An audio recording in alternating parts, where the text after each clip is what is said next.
Great, thank you. Good evening, everyone. Welcome to the Finance Board meeting for March 26, 2025. Call the meeting to order at 5 p.m. The first item on our agenda is just a quick review of the fiscal year 25 year-to-date budget. I had forwarded along the most recent information from Ellen, which was as of January of this year, and she had made note that everything was progressing as expected, and at the current time, no expenses were indicative of needing any type of transfers for year end.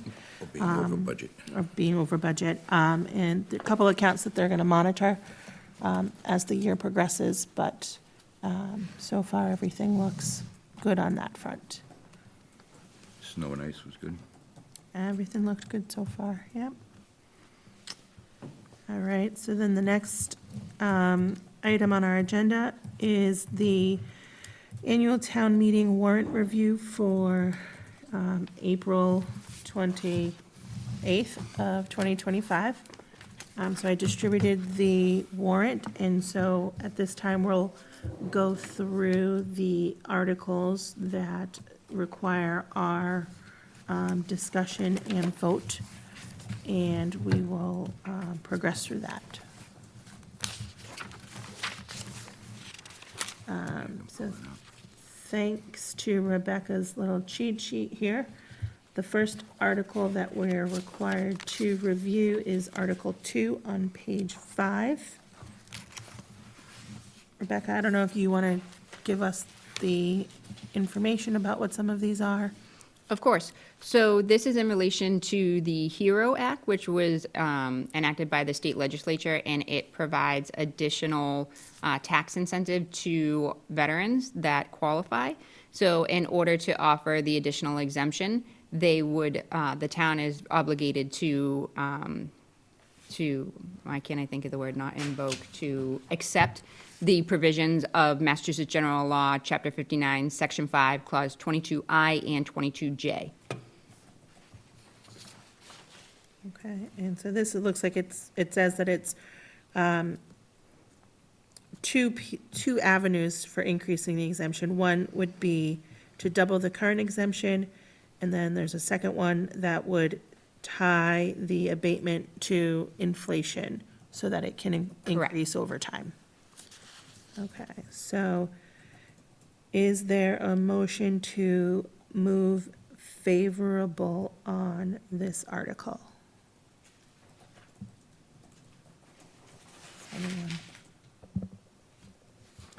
Anyone? I move that we vote favorable for Article 2 of the warrants.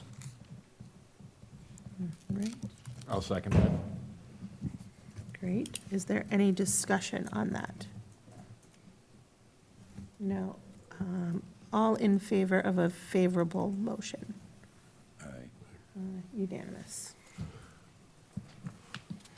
The next article is Article 11 on page 8. And one point of clarification, and just so the board's aware, we can also add finance board recommendations for the land agreements that are from, I want to say, Article 3 down, if you'd like to. I didn't include them, but if you take into consideration the financial obligation that we would in fact have, whether it be through the maintenance of the roadways themselves, or whether it be through the taking of individual property, or also taking into consideration potentially collecting less taxes on certain property based upon certain aspects of those properties being put into the town's possession as opposed to the current property owner. We can discuss those as well, but it wasn't really kind of standard, but they do have financial implications. So I did want to give that opportunity to the board if in fact you wanted to weigh in on those. Okay. So if we just look really quick at Article 3. Article 3, I believe this is the one to accept Billis Way as a road, which would then allow the town to provide Services. Services So that to would those include residents. trash, Plowing, light, plowing, et cetera. Yeah. And that's the one over at Billis Way, excuse me, the one next to the cemetery. Right. And if I'm not mistaken, we are currently doing it now under like a separate, So Data. there was an anonymous donor who came in and paid for the streetlights for a year. And then the select board, due to a error in terms of the deed documents that was issued, decided that they would offer trash pickup for a year until it was correctly accepted at town meeting. And then for plowing and roadway maintenance, legally, under Massachusetts general law, we cannot spend monies on private roadways, and that has been funded by the developer. okay.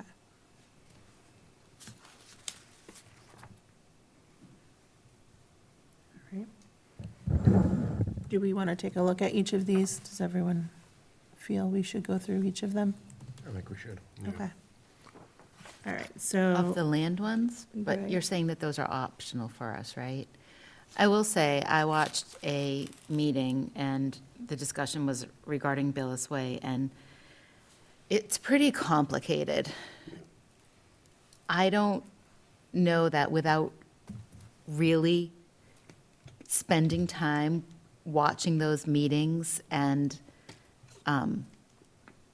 I don't know that you can just read this and make an educated, favorable or not favorable recommendation. That's my personal feeling anyway, so I personally don't feel like if it wasn't expected of us and we haven't prepared and researched for it, I don't know how helpful it would be.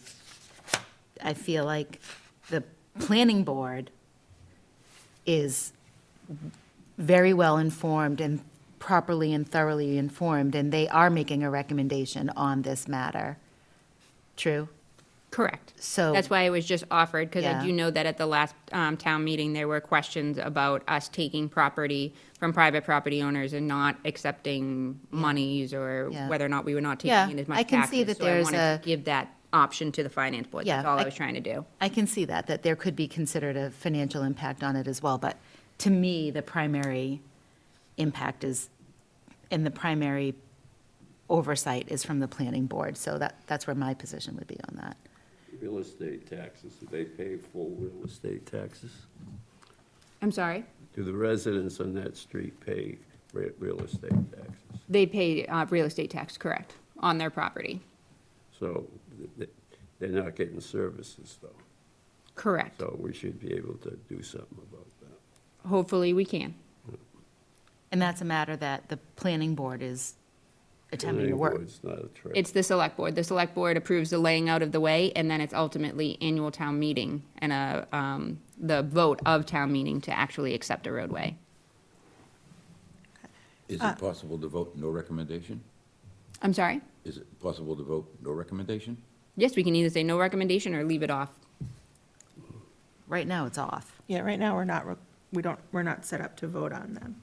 I think one of the things that came up at the previous town meeting was like you had mentioned, like how much, if we're taking this property as part of the street acceptance and now it's the town's, like, what's that dollar value? Is that stuff that's gonna be available for the town meeting if that question does come up?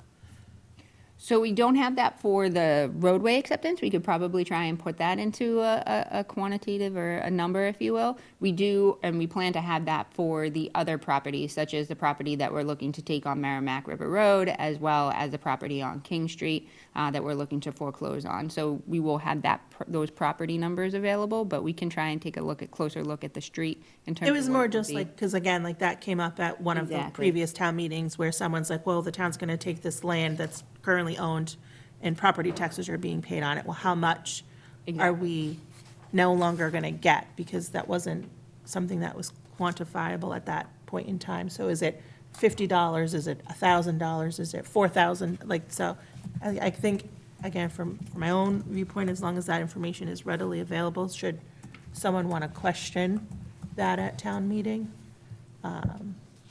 And that will be, we'll have the PowerPoint presentation, and we'll read the article, so that we're all looking at the same thing. Let's take into consideration if we were to scroll down to Article number 7.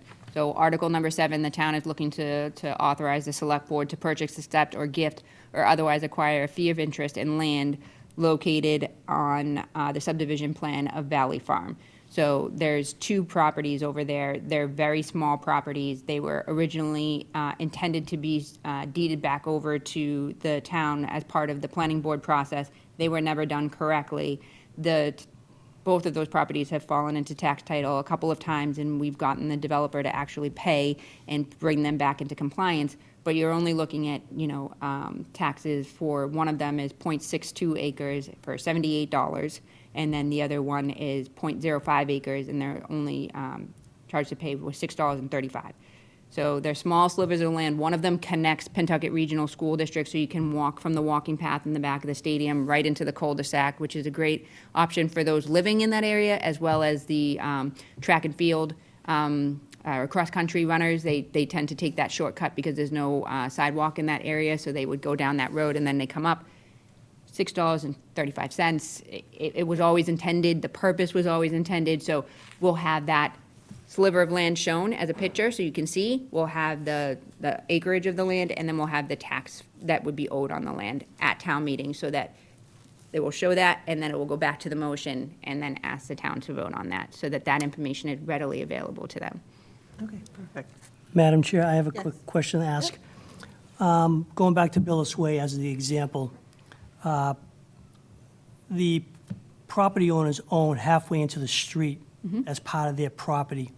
So the property tax base for their property, in theory, includes their ownership of half the roadway as it sits right now, and then when the town takes ownership of it, that comes off of their property deed, whatever that square footage is. How does that work? It's a technical question. So that one, again, is an interesting example. That one, the property owners are not paying taxes on the roadway. So they're paying taxes up to their property line as shown on the definitive subdivision plan. So if you were to go out there, you would see meets and bounds. You see the boundaries of those lots, and they stop before the 50-foot right-of-way. And when you look at the assessor's information, they're only paying for the land that their house sits on in that square. They're not paying for the roadway. They have fee and interest in the road for the rights to pass and repass, but they own to the center. But they're not paying taxes on it. Oh, so that's kind of convoluted. Okay, I was just It's curious very because I know in most cases when you have a private way, in theory, you own up halfway into the street. So in theory, you could put something in the middle of the street on your half, as your property. You could, but then No, you'd but- be blocking the access Exactly, to the that's the others, access, and that would yeah. be illegal, Yeah. so. You're a bad neighbor. No, I was just asking a technical question, just so I would understand the tax complications. Of course, it. and that's why I didn't mean to overcomplicate. I just know that it came up at the annual town meeting last year, and I wanted to make sure to bring it to your attention, because it was not a good look, and I want to avoid that in the future. So I just wanted to be very transparent with the board and let you know that you're not included. You haven't historically been included, but if you did want to be, we could. That was all I was trying to get. I feel like as long as the information is available Yeah, and people can make their own decision, I don't think we necessarily need to weigh in on it. okay, I'm fine with that. Anyway, if everyone else in agreement? I agree. For $80. Right. All right, so then if we go back, Article 11 on page 8. This is a bylaw change for the Council on Aging. Correct. In this particular article, and maybe the board member, Jim Scanlon, can speak more to it, because that was the representative that the Finance Board had selected to meet with myself, a Select Board member, and the COA Personnel Committee, because originally, when this article came before the Finance Board, there was some concern because of the appointing authority resting within the director, and there being no ties to any of the monetary aspect and the HR aspect through the centralization of the process and the fiduciary responsibility of the board. So there was some concern with moving forward, and at those meetings, we had a very productive conversation, and they had proposed language that would still provide the connection to the finance board through the town administrator to help approve the appointment of those positions, whether it be the director and/or additional staff, one of which with the director, one of which with the Council on Aging, the board itself. So I'm not sure if, Jim, you had anything to add about those conversations?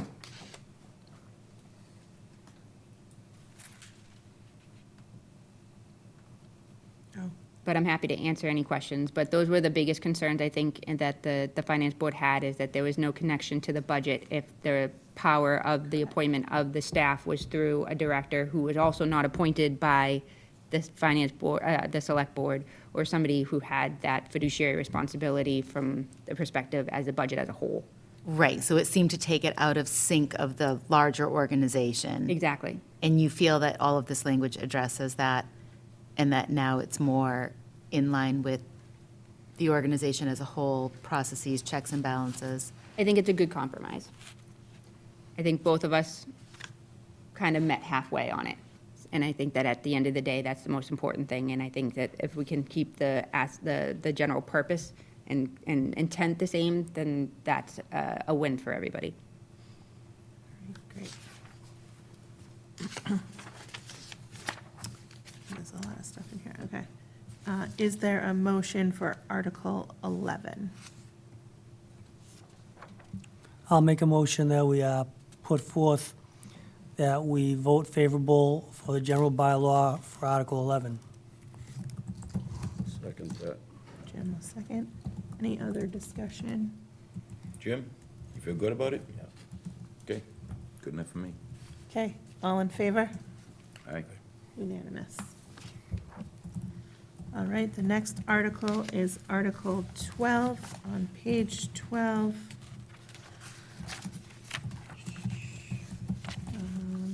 Starts at the very bottom. So this is to add to the bylaws a new section that for the town, role of the town administrator. Correct. The town had adopted the statute under Massachusetts General Law, Chapter 41, Section 23A, which allowed for a town administrator to be appointed. However, there was no bylaw to follow through in regards to exactly what those responsibilities were within the role, all of which have been granted on an as-needed basis with the select board and through contractual items as well. Right, and I'm assuming, as the articles was submitted by the select board, they've gone through and obviously read through this, and everything is in line with the expectations that they have. Correct. This started with the financing, not the finishing committee. Well, I guess there was the town administrator search, or not, the town administrator committee, bylaw committee that started this effort. And then there was the finishing committee, which kind of took their product and worked that product a little bit.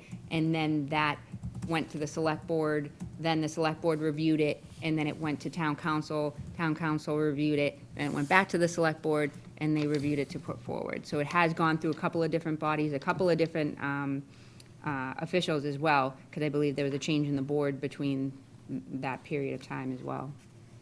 This has been like a work in process for like 5, 6 years.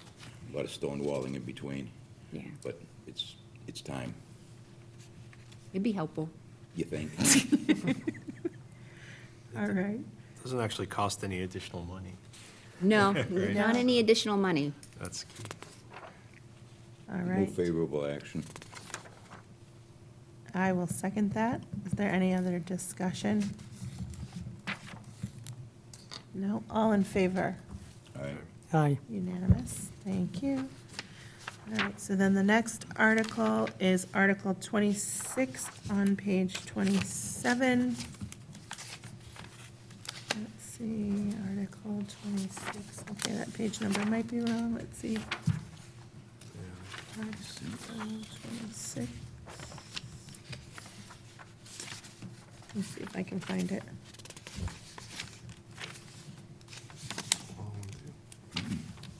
Getting through. 22. Article 26? You meant Yeah. 37. page was that again? It's on 47. 47. So this is in regards to the, MBTA 3A zoning. The reason that we have the finance board recommendation is that failure for compliance does result in all discretionary funding from the state level to be removed.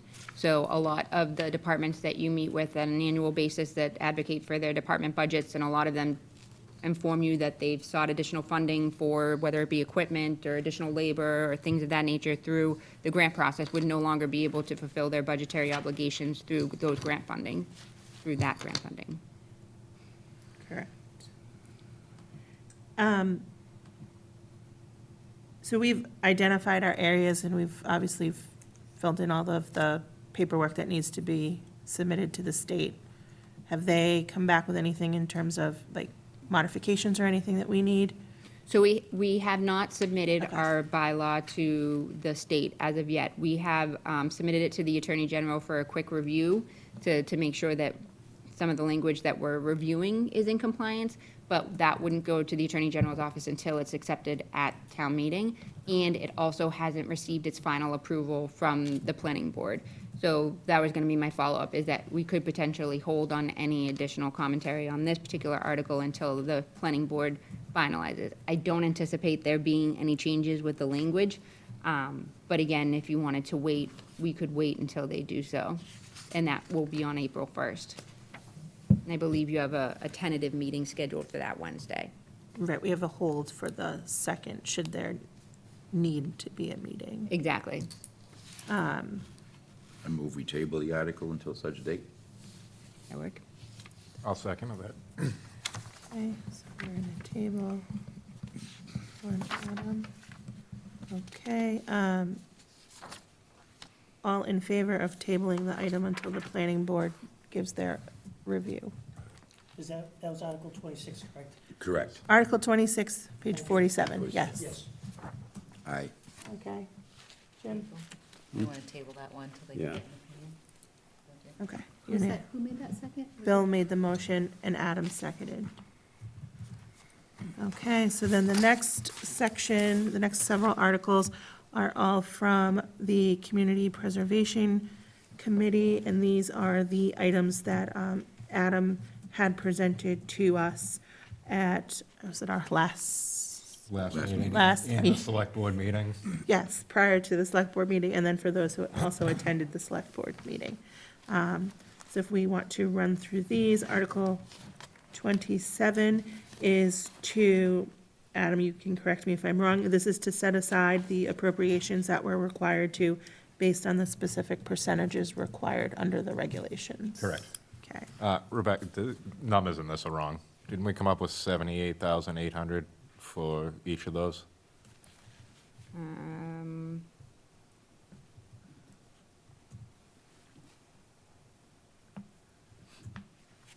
I believe you're correct, but let me just double check, because I know there was back and forth between what Mike had and what we had taken a look at with the town accountant and the account.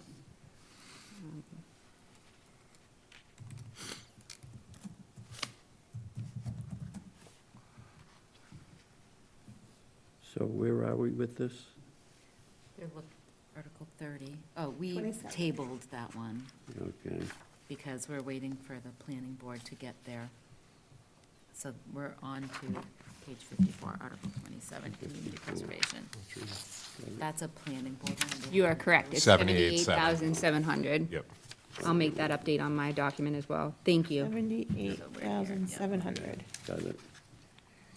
And that's just for the three reserves? Yeah, just 'cause it has to be 10% of the, Okay. Of the total estimated revenue. So there should be 78,700. Okay.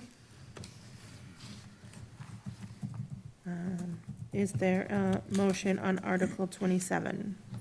I'll make a motion to favorable recommendation for Article 27. Okay, is there a second? I'll second. Okay, any other discussion? Other than making sure it says 78,700, all in favor? Aye. Okay. Unanimous. All right, so then Article 28 is the article to appropriate $7,500 from the General Reserve Fund for the environmental testing of the property on Washington Street that was submitted under the Save Our Last Historic Mill Building. Yeah, the amount on this one's incorrect as well. This is supposed to be 7,000, Just 7,000? just 7,000. My apologies. We changed it so many times, I know. And I will say that I appreciate any comments in regards to any errors too. This is the first initial draft, so we are going through, we have not had council review this particular draft yet, and I have not had anybody do any fact checking on the document. This is just something that I've done, so I do plan to run it by the executive coordinator, the town accountant, and maybe another set of eyes. So whatever you do find, please let me know. Great. But I I'll will read it make for that. edits. I love to edit. I'll give it a read this week. Okay. So is there a motion for the $7,000? I'll make a motion to recommend favorably on Article 28 for $7,000. Is there a second? I'll second. Okay, any other discussion? All in favor? Aye. Unanimous. The next one is Article 29. Is that right, Adam? What's that? Is that amount right? Adam? That amount's actually right, yep. Okay, so this Score. is to appropriate $73,000 from the Community Preservation General Reserve Fund to support the restoration of trails and conservation properties per the application submitted and approved by the Community Preservation Committee. Is there a motion for this article? No, I'll put forth a motion, but go ahead. that we vote favorably for Article 29. Okay, I'll second that. there's a motion and a second. Any other discussion on this I'd just like article? to say, this, to me, embodies what this CPC should be about. This is just for materials. All the labor is going to be done with volunteers, and I think that's a great aspect of this project. Boy Scouts, trail people, I told them I'd build some stuff, like, you know, So when you say support the restoration of trails and conservation properties, but do we have, is it defined trails and? yeah, properties? there's six different trail systems. VZ Park, Meadow Pond Reservation, Merrimack River Trail, Groveland Community Trail, Center Street Greenway, and Town Forest Reservation. And I had it broken down when we presented it during the last meeting, but benches, trail markers, trail signs, trail maps, trash barrels, dog waste, bridges are all gonna be built and dispersed throughout the trails. And the two main properties are basically VZ Park and, No, No. it's pretty. I mean, the trails, there's a ton of trails. Yeah, it's pretty evenly spread around all six of those trail systems. All right, so there is a motion and a second on the floor. Does anyone else have any questions? Yeah, I want to talk about this. I had the pleasure of walking the new trail a few times this week. It's very disturbing that people think they can take their dogs and they can poop anywhere and not pick it up. It's very bad. I'm not happy, okay? Now, my first reaction was, why don't we just say no dogs? That's a little harsh, but people got to take responsibility. So there's shit everywhere, excuse my language, everywhere. They're either packaged or they're left loose, some of them are on the road itself. It's disgusting. So for all those people out there that think they can do that trail and allow that behavior, I will never support enhancing that until we make sure that we have it covered. Is it possible that some of those things would help alleviate some of those issues No. you just brought up? No, No? it's just bad habit. It's like, we think that we put a compactor in, but what I'm seeing is it's everywhere, okay? It's not like they don't know, they just don't care. That's me speaking, sorry about that, but it's very disturbing. It's such a nice trail, and then, you know, you gotta walk that, you're not stepping in poop. So, Rail trail, yeah. Anyway, that's all. It I is. have to It's a say. beautiful trail. I see cars there all the time. It's so well-used. We're really fortunate to have it. And I agree, there could be a whole lot of careless people. I think having trash receptacles will be helpful to that. I also think that this time of year, you know, in all the years that I've lived in the city and in public places, people are less inclined to pick up in the winter when there's snow and when it's cold. And then as soon as that snow melts, the trails look particularly bad. This is probably the worst time of the year for the trails to look. Hopefully, there'll be a spring cleanup, and then there'll be better maintenance in the better weather. And I would also hope that having tools out there to make it easier would be helpful too. But what I'm saying is nothing to do with receptacles. It's just plain messy, okay? You can put all the barrels you want, but you can't make them put it in. So I think we have some signage put up. There has to be some strong language about that. You know, maybe that will help, like with police with notice, okay? Because you can't do that. Okay, enough. Just my 2 cents. No, and I think, I mean, that's the true statement for, you know, pretty much anything that is a community resource. You have people who will take care of it, and then you have people who are gonna just do what they're gonna do regardless of, What you do, what you say. what, you know.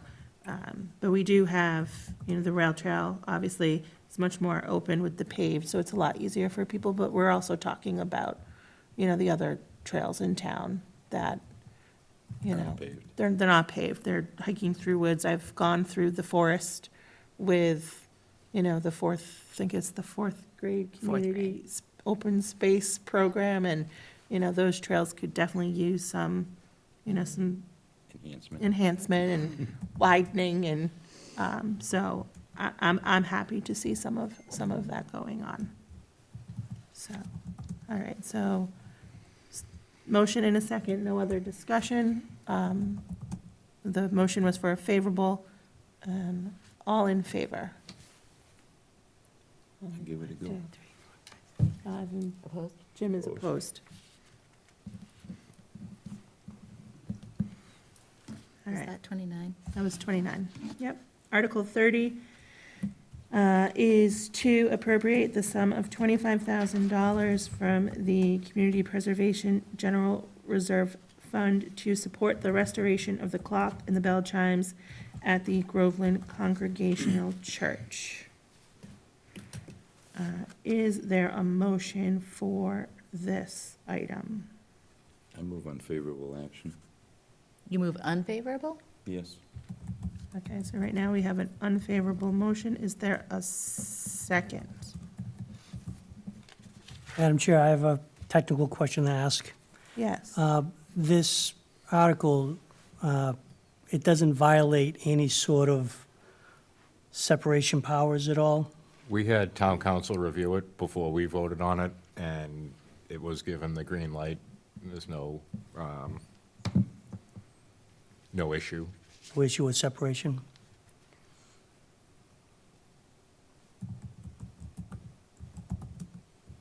Rebecca, I believe you at a previous meeting mentioned how there was either the possibility or there was an intention to have some sort of earmark that if the church were to sell the building, that they would then be required to reimburse the town for the monies. Is that Correct. In talking with the Community Preservation Committee as part of the grant agreement, it will be a requirement that they sign off on a historic preservation restriction, and that if they were to sell the building, whatever the monies that were spent to restore the specific bell and chimes, that would be reimbursed to the town.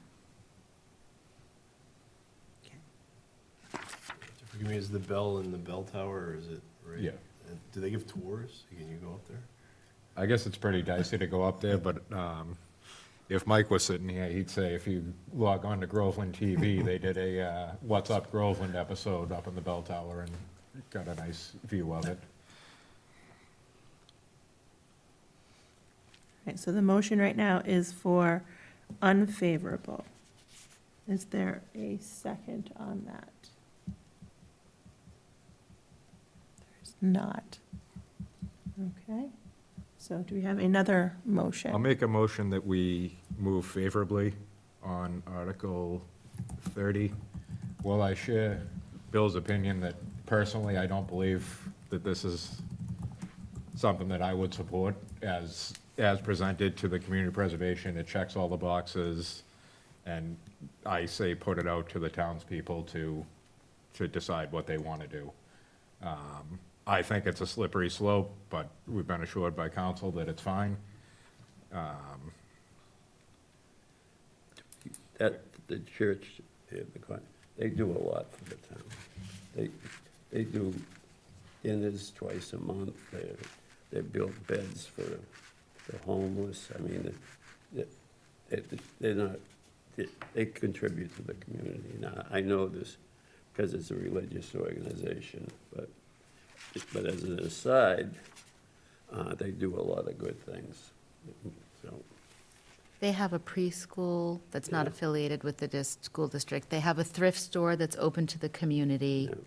They have, the seasonal fairs where any local vendor does not need to be affiliated with the church, can sell their goods at the fairs. And they have a lot of community events and involvement, and it's a historical thing, so.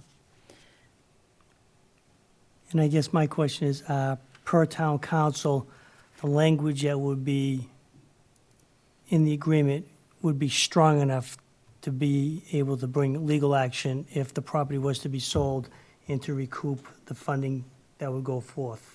Correct. It was actually town council's idea, as they experienced something similar in another community that they represent. And I mean, while I agree with Bill's position, and even Ab's as a slippery slope, I also see the benefit where there is a historical component to this. I'm kind of torn myself, so. You know, and I don't doubt that they're a noble organization. It's a noble and worthy cause. Just in my opinion, I can't ever use public funds on a private venture. It just, it's not only slippery slope, as you mentioned, but once that door is open, how do you shut it for anyone ever again? I'd argue becomes that difficult. the law makes that door open. It's, it's not limited to only town-owned properties, the whole CPA. Private entities are more than welcome to submit an application, and that's, what the church did here. I get it. I like I say, I'm just against I- using public funds I- for private I- things. and I- And to your point, town should vote on it, and whether we vote favorable or unfavorable, the town's still gonna vote on it. yeah, that's fair. So, in my opinion, I don't think it won't change in 100 years. It's public funds, private, they should always be separate, never to be mixed, regardless of what kind of contract or agreement you have down the road. It's just, it crosses a line in my mind that just, I can't cross. But that's just my opinion. I'm one of, whoever. Those are just my feelings. All right, Well, Well, I'll second the motion because it hasn't been seconded yeah, yet. I agree with unfavorable. I seconded the there's favorable a motion. favorable Oh. motion on the floor at the current time. Okay, well, Has- It doesn't really matter if the motion's favorable or unfavorable. You just vote for, yes or Well, no, I depending mean, on the if- term of the, you can Yes, just still so right vote now the for it or motion not. is to move favorable, which would be to recommend the appropriation. So I think we've had our discussion. mhm. All right, so all in favor of the favorable motion? Favor of a favorable? 1, 2, 3, 3, 4, there's 4, 3, 4, 5. 5 in terms of favorable. And then Those against the motion is 2. Some background information for that one too, at the town meeting. Yeah, I think during our next meeting, we're gonna put together like a little blurb about each one of these, kind of, a little more than the, one sentence that's fit in there. Okay. All right, so the next community preservation article is Article 31, which is to appropriate the sum of $20,000 from the general reserve to support the creation of a home repair program and the development of affordable housing. Move favorable action on Article 31. I'll second that. So there's a motion and a second on the floor. Is there any discussion on that? No, I think it's a great start. Great idea. I agree. Got to start somewhere Yeah. to figure out how to access. This one's a Those stand-up funds. for me. I'm sorry, could you, what's this article doing again now, exactly? So this is the article that would help us, and Adam, you can correct Yeah, if. so if- we're to gonna- create- To access funds, To correct? access funds from not only community preservation, but also the inclusionary zoning bylaw. And the board is okay with having income restrictions be used to determine what Groveland residents will be able to use this monies over other people? I mean, that, it's affordable housing. There's gotta be some component of income to it. Okay, thank you for the answer, thank you. Would you like to get a chair so you can sit and be comfortable? Just wondering if the building inspectors are around, because I almost just got arrested for opening my mouth in a meeting next door in Groveland. And they said they got a permit to do the work they're doing over here, through the Groveland building inspector. I don't think the building inspector's office. His office is closed. He won't be back until tomorrow morning at 8 AM. And we won't tell the police you've been here. Good with it. I saw nothing. Okay, where are we? Article 31, there is a Favorable motion and a second for favorable action. Does anyone else have any questions on this? Personally, for me, this is a start to figuring out how we can access this money that currently is Locked up. locked up. We don't have the ability to get to, Adam, correct me if I'm wrong, $2 million Ish. ish. So Between friends. let's figure out how we can, We collect the money from the residents, but we don't use it. we don't We've have been a cheating. means to. We haven't been to- cheating them, it's just Yeah. that We just don't have the ability to access Is it. the, we is the have a lang, mechanism to unlock that. Oh, there were committees in the past, you know that, Bill. is the language pertaining to this already written as to how we access and how we dispense it? Or This is gonna be hire a consultant to tell us what that language needs to be and how to get into it and develop the program. okay, all right. Yeah, we don't have a program yet. Yeah. This This to- isn't spending any money. This Yeah, no, is setting it up. I'm just asking it, just plain devil's advocate, that if we're accessing money for repair initiatives in the town, I think that should be open to everybody, just not based on income, but that's just my personal opinion. I just want to make sure that we have the ability to kind of watch and see and hand walk what goes forward as it pertains to this particular article, that's all. But I think the idea behind it is well worth it, so. Okay, so favorable motion and second. No other discussion? All in favor? Unanimous. And the last article under the Community Preservation Committee is to, extend the project for Phase 2 of historic preservation of the Vito Hand Tub Museum, which was originally approved at the 2017 annual town meeting, to have a new completion date of June 30th, 2027. Phase 2, there's as many phases, this has been the Super Bowls. Do we have a motion for Article 32? I'll make a motion that we move unfavorably on this, Article 32. There is a motion on the floor. Is there a second? I will second that. Okay. Floor is open for discussion.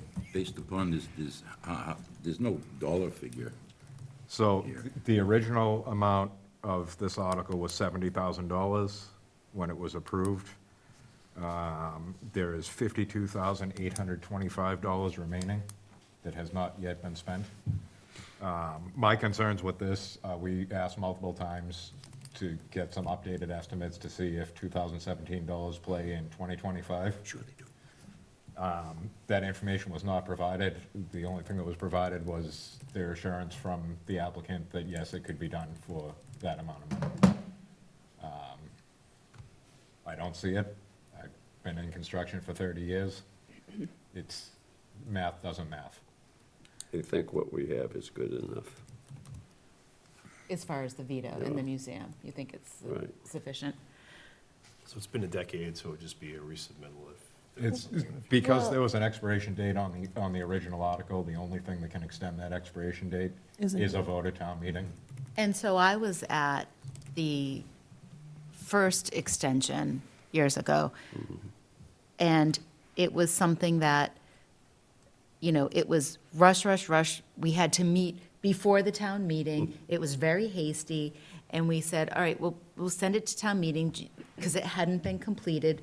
We completed that first extension, and however many years ago, it sat there again. And so one of And my, that's the same thing that happened this year, is this was like a Right. rush right before we're voting on projects to get this in there. oh, with the CPC committee, Yeah. it was right before.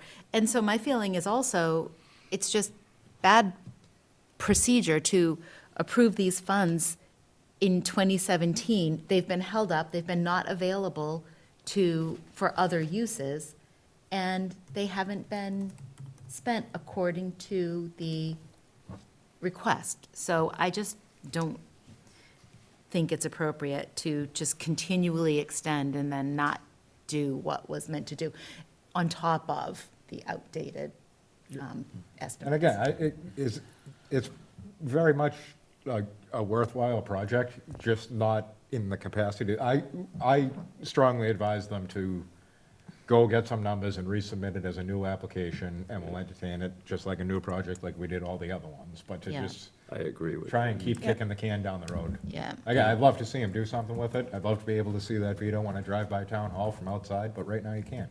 Do you get any interest on that? Is that in a savings account where you're, Oh, yeah. so even though It's- it's appropriated, you still get, at least you get that. Yeah, it's time to hit the reset button on that. I couldn't agree more. All right, so the motion on the floor with seconded is unfavorable. Is there any other discussion? All right. All in favor of the unfavorable motion? Aye. Aye. That's unanimous. Senator Knox. Okay, moving on. The next section of articles are the appropriations. So the first one is Article 33, which is to create a new revolving fund to be known as the Pumpkin Fest Revolving Fund, and allow the town administrator to expend funds not to exceed $5,000 for the annual Pumpkin Fest event. If anyone says no to that, the Grim Reaper is going to come get you. But one of the reasons that we. I guess I have no questions. One of the reasons that we're doing it is that Pumpkin Fest has been in existence now for 6, I think, years, even with the break with the pandemic, and it's been an annual event that happens every year. What we do is we pride ourselves on making it so that it's 100% free to the public, so that means that you don't have to pay an admission fee, you don't have to pay for, you know, the activities that are there. They're all generously sponsored and paid for by local businesses in the Merrimack Valley, including here in Groveland. We do receive donations. Sometimes somebody doesn't want to sponsor a specific, you know, whether it be the photo booth or buying pumpkins. Usually we hope that vendors will do that so that we don't have to go through that process. But there's other times where they're like, here, I'd like to donate $100. So we've taken the $100 in the donation account, and then we've allocated those $100 towards the operation of, or for the day for Pumpkin Fest, for the event. And it's becoming increasingly difficult to do that. And then if there are monies left over, we can't use those until, for anything else. So now it gets a little cloudy because it's just a donation account. There's no specific purpose other than for town donation. So to have a revolving account where they can continue to grow for the actual event itself, and we can then properly account for that is what the goal is there. Like we do for Groveland Day. Groveland Day fundraises, and they are able to track their accounts and their expenditures a little bit more clearly. And that's why we were hoping to do the same with Pumpkin Fest, given again, the fact that it's grown and it's continued to be successful over the last few years. Well, not because I'm afraid of the Grim Reaper, he's been after me for a while, but I am afraid of the Easter Bunny, because he's right around the corner. I'll move favorable action. I'll And I'll second that. All right. I want my candy. Seconded by, that was Adam. Adam, yep. And this is Article 33. 33, yep. Is there any other discussion on it? I think it's a no-brainer. All right, all in favor? All right. A much-loved event in town. Okay, the next article is Article number 34. This article is to delete the revolving fund for the Bagnell Summer Program, as that program is no longer in existence. So Rebecca, here's one where you might just want to fix that summary where it says currently the donations for this event. Yes, noted, thank you. You're welcome. Is there a motion for Article 34? Yes, I'll move favorable. And I will second that. Is there any discussion? All right, all in favor? Unanimous? No? No. I'm not voting no either. You're going to abstain? Did you abstain from that? I am abstaining from that just because it's been a, All right, so how many yeses are there then of us? It's a sad- One, There's two, 6 yes. 3, 4, End of 5, an era. 6. One sadly, abstention. kids of this generation will never know what it was like. Okay, Article 35. This article is to set the annual spending limits for the revolving funds. So it sets up the Council on Aging is 15,000. The Fire Department CPR class is 6,000. Groveland Day is 30,000. The Pines Boat Ramp, 25,000. The Recreation, Operation, and Maintenance for 75,000. The Wetland Protections Act of 20,000, and VZ Memorial Park of 130,000. Move favorable action, Article 35. All right, there's a motion. Is there a second? I'll second that. That's Mark. Is there any discussion on this? Yeah, Madam Chair, I have a quick question. The last two line items, that funding cannot come from the Conservation Commission or the CPC to pay for that? I'm sorry, the question was they're spending for the last two accounts, lot- the Wetlands Protection Act and VZ Memorial Park? Yes, what's the reason why those funds can't come from those resources? So, these revolving accounts already exist, and so Okay. the point of a revolving account is that the money's collected through either fees and/or, just fees, donations, fundraising efforts will all go back into the revolving account, and they cannot be spent on anything else other than for their intended purpose. And then if there's monies left over at the end of the fiscal year, they'll roll over into the next fiscal year, so it continues to accumulate and can be spent, again, per that said purpose. And at the end, in Appendix, I believe it's A, you'll see a list of all of those accounts and what those balances are as of, I believe, March 25th. So the Conservation Commission has their own budget for their department, but they collect fees, and that's what goes into the maintenance of VZ Memorial Park. And the Wetlands Protection Act was set up under Massachusetts general law so that when you pay for an application, like a permit fee, that fee now has to go into the wetlands protection.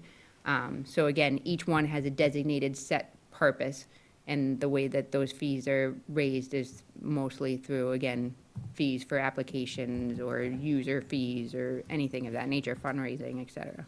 Okay, thank you. And Rebecca, we're required to set the spending limit every year. Correct, So and that's if we don't do that, then that money can't be touched. correct. And remind me again, what is the VC Memorial Park used for, the 130,000? What was, So that's for the maintenance of the park. So at the end in Appendix B, which you don't have, I'm sorry, you have Appendix A, which is just our accounts. I just received this one from them today. It gives you the categories, so, you know, what they spend on utilities, heat, electricity, water, alarm, what they spend on the grounds, what they spend on the septic system, professional services, and then they provide you a list of their revenue, so the tenants, so they have, you know, the income from 199 Washington Street, Good Shepherd's Cottage, the main building apartment, Lucille's Cottage, West Wing office, storage. Then they have an expected revenue for single use and events. Then they have donations, fundraising, and that makes up their expected revenue to offset their expenditures. And then it gives you a brief overview of their cash flow summary. Danke, Shane. All right, so there's a motion and a second on the floor to move favorable. Is there any other discussion? All in favor? Unanimous. That one is unanimous. The next article is Article 36. This is looking to transfer the sum of $125,000, $40,000 coming from the Groveland Municipal Electric Department operation account, and $85,000 coming from the free cash, and these monies will be used to offset and reduce the fiscal year 2026 tax rate. Move favorable action on Article 36. Second. A motion and a second. Any discussion? 85,000 is just usually the amount we pay in OPEB. Correct. That- Correct, that's set for the policy that was created when the finance director Denise Domkowski was here. Cool, all right. Which the auditors say is a good number and working toward a good place, and they sort of, in their last meeting that I saw with them, they said, you know, Yeah, we're way ahead of most municipalities. Yeah, so we're in good shape. behind the big number, but ahead of others, and it seems to be a number that's working. So it didn't seem to seem, I'm sorry, who made that second? Adam? Thank you. Yep. Okay, so there's a motion and a second to move favorable. If no other discussion, all in favor? Aye. Unanimous. Article 37 is to transfer a total of $764,896 from free cash to the following: $80,000 to our stabilization account, $80,000 to our capital stabilization account, $50,000 to our municipal building improvements account, $5,000 to our MS4 storm water permit account, $5,000 to the personal buyback account, $68,960 to purchase a line cruiser for the police department, $10,230 to purchase shelving for the library replacement project, and $126,300 to purchase a track loader for the highway department,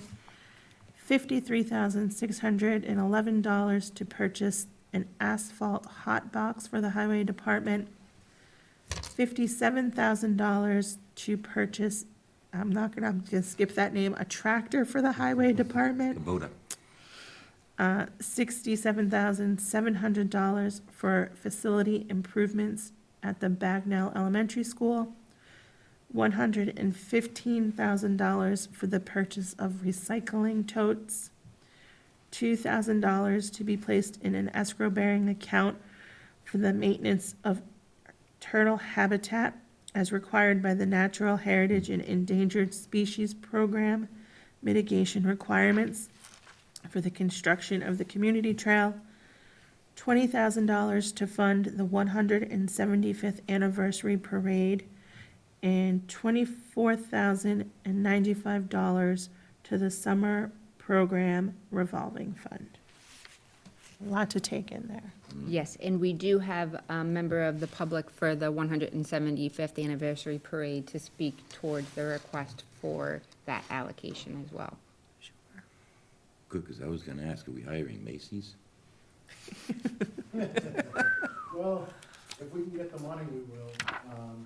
So we are working on donations right now from businesses and other people. We have had a lot of people commit, but we don't wanna go through all this planning process and get towards the, and get everyone excited and everything, then not have the money to put on the event. We are finding that it does cost money to have. I didn't know. I thought bands and stuff would show up for nothing, but we're working on it. Nothing's saying that this money's even gonna be spent, all of it, or any of it, but it's a nice thing to have to fall back on. I've been working with the, town manager in West Newbury. They put on their, parade very, affordably, a lot more affordable than we thought when we started coming up with this idea of the 20,000. So we are working on that to keep it as frugal as possible, but, it's nice to have money to fall back on. We're looking forward to it. I know I am, from a resident perspective and someone helping plan it. So, yeah.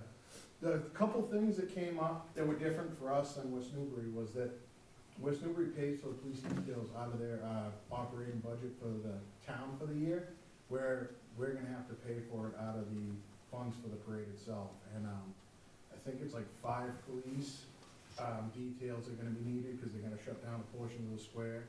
So we have to have that money, and then the bands and stuff, that does cost money to come in. But there are some businesses that are willing to sponsor. I always make jokes, I'm the guy with the stick that goes around getting the money.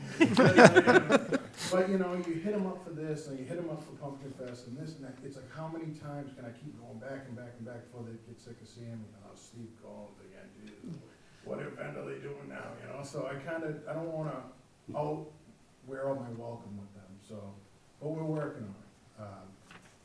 Anyone that wants to help out and help plan it, have any input, we meet a couple times. I think we've met like 3 times.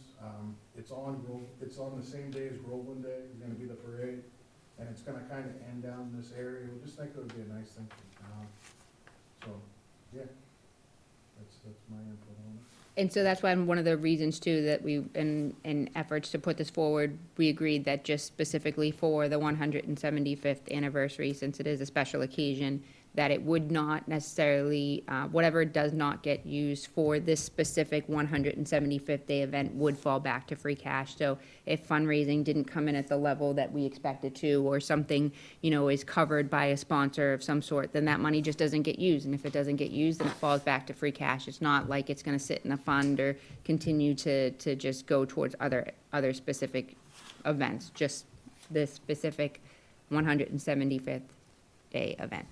Steve, what year? This year? Next Yes, year? this year. This year? Yep. Got a lot of work to do. Yeah, you ain't kidding. Yeah, we've been doing good though. We have a good group of people helping. It's just like, we were kind of like held up, how are we gonna fundraise this money? People are talking about making cups and selling them. Then we're starting to find that it costs so much for the cup, in order for the town to make any profit to go towards it, it'd be a $75 cup. So, it's just not working as good as we had hoped. Why not make it a $175 cup? That's not a bad idea. It's a momentum. I'm gonna let you know next time we have a meeting. But it is going well. We do have a lot of people interested in it. It should be a lot of fun. Yeah, I'm hoping that it goes through and everything works out. It's a special day in Groveland, You contacted the youth groups, the schools, to, Yeah, be part of the parades and Yeah, things? Amy's working on that, so that's awesome, and she's contacted, I think, Pentucket Youth. I know that I spoke with, Groveland Baseball League, because my son's in, and she's excited, she's gonna build a float, and have the kids walk, and I believe Amy spoke with the Cub Scouts, the Girl Scouts, and then there's some other ones. I'm not 100% sure on who she's spoken with, but I have, like I said, a big list from Angus, about people he's contacted in West Newbury, and I've kind of been going off of that. The only difference is West Newbury has a big, like equine, community, so there's a lot of horse things, and we don't really have that. I mean, we can invite them, but, it's a little different, because enough of them go, so.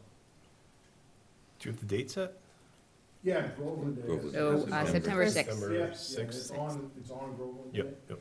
It's gonna start on 97, come down 97. They're gonna close, I believe, So the traffic across the bridge will be going down the one-way, there's gonna be Jersey barriers there. The highway department's gonna put the Jersey barriers there. Dan Briscoe has donated his time to moving them with his machine and stuff and clean up afterwards, so there's not a callback. They're gonna block the road off there, the traffic's gonna go that way, the parade's gonna come down 97, and then loop down 113, come down this way, and finish not into Groveland Day, because it's kind of a cluster down there, but somewhere in this area, and then disperse. We picked the Grand Marshal is gonna be Tracy Guilford. Oh, I that's a spoke with, good one. Tyler Kimball from Kimball Farm, and he's gonna lead with his draft horses with his wagon with Tracy, because Tracy's battling ALS, I believe. Yeah. So, yeah, it's kind of a lot of thought into it, so. And we started our planning a little bit later, since there was originally an effort to petition the select board to create a committee. So I know we would typically try and apply for cultural council funds, like we do for Pumpkin Fest and some of the others, but I know that Steve has Yes, talked to the Steve cultural did. council, and there's additional funds that are available that were not set aside, but the cultural council can vote. I think Ruth. So I happen to chair the cultural council, so I can speak to that. We had allocated some funds toward council-initiated programming this year, and we could vote as a council of where we want to allocate those funds to, and we voted to one-time things such as the anniversary. So, I mean, we have like a couple $1,000s to Yeah, it's helpful. find You how know, we're like, gonna you know, everything is earmark that. And that would be the first funds that we would use, so then to go forward with the plan in place. And so those types of funds get utilized. If we need a little extra, we have a little extra. If we don't need any extra, Yeah. falls back to free cash, which is where you were taking it from the get-go. Is there any issue with closing the state roads? I mean, we couldn't get them painted one time because the state said they're our roads. That's a good question. We spoke with Jeff, Jeff's been at every meeting, Chief Gillen, so, I mean, if there was any issues, I'm sure that he would have brought that up. He seemed on board, so, yeah, I would refer to Jeff on that, but he didn't seem concerned whatsoever. Cool. Thank you for all that work. Steve, I've seen your name absolutely everywhere, and I don't think I've ever met you before. Nice to meet you. Thank you for coming. Yeah, Steve Baker actually asked me if I could come into one of your meetings of the cultural council to talk about it, so I'm happy to do that in between. We don't have a meeting until, I think, May. I'll let you know. Yeah, good, the later No the culture better. till May. Just laying around on the couch all day, you know? Yeah, well, I appreciate it, thank you, I hope you consider doing that. Like I said, I think it's just a nice thing to fall back on, I hate to get towards the end of the year and then not have the money, you know, and it'd be like, oh, man, we can't do this. And then I'll have to pay for the whole thing.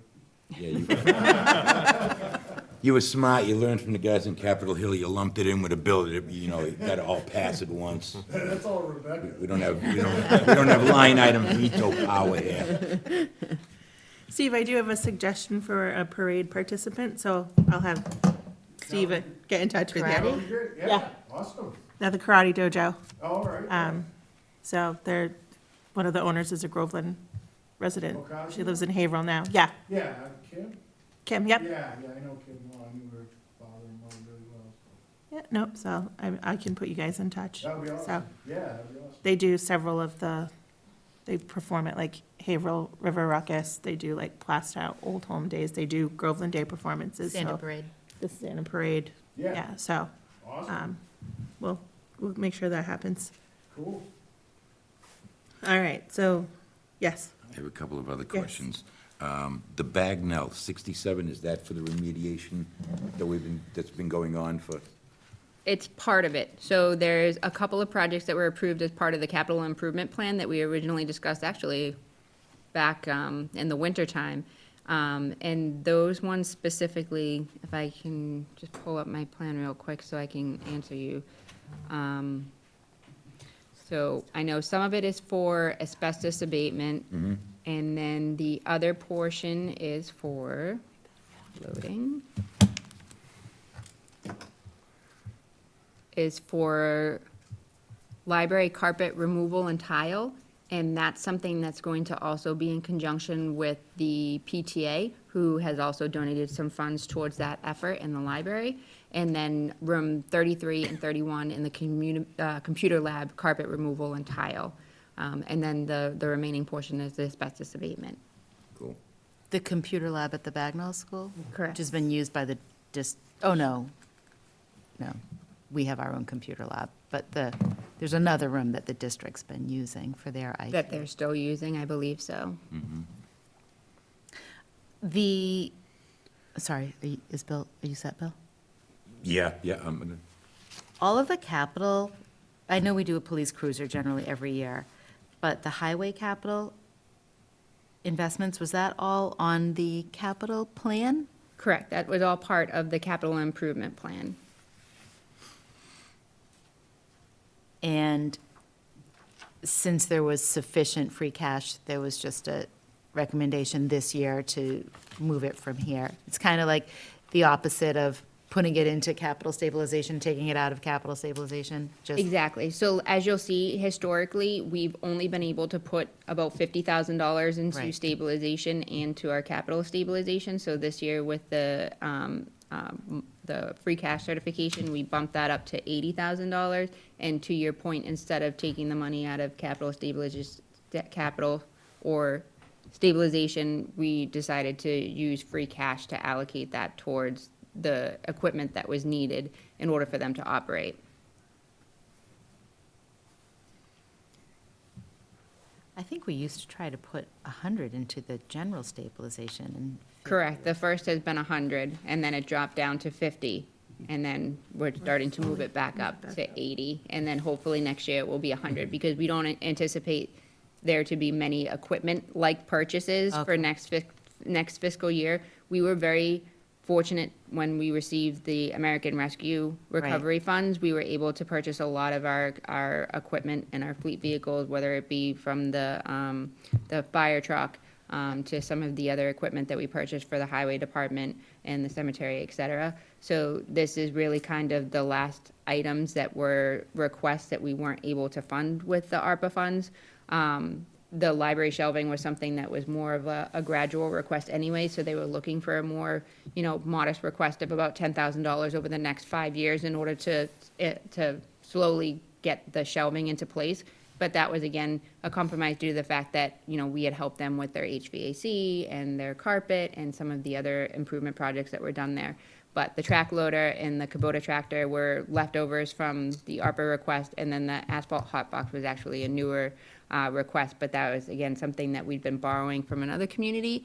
And so that kind of limited our ability to do our jobs and had to spend more having a contractor come out, because otherwise, from my limited understanding, if it's not the right temperature, it doesn't stick.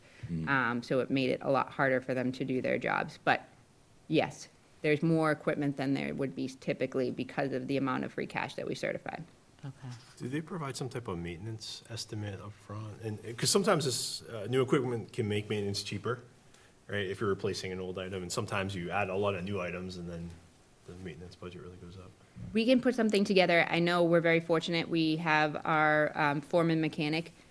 He is a phenomenal mechanic, so he does all of the repairs to the highway vehicle, so we don't really see much repair costs unless it's an actual part that he's purchasing.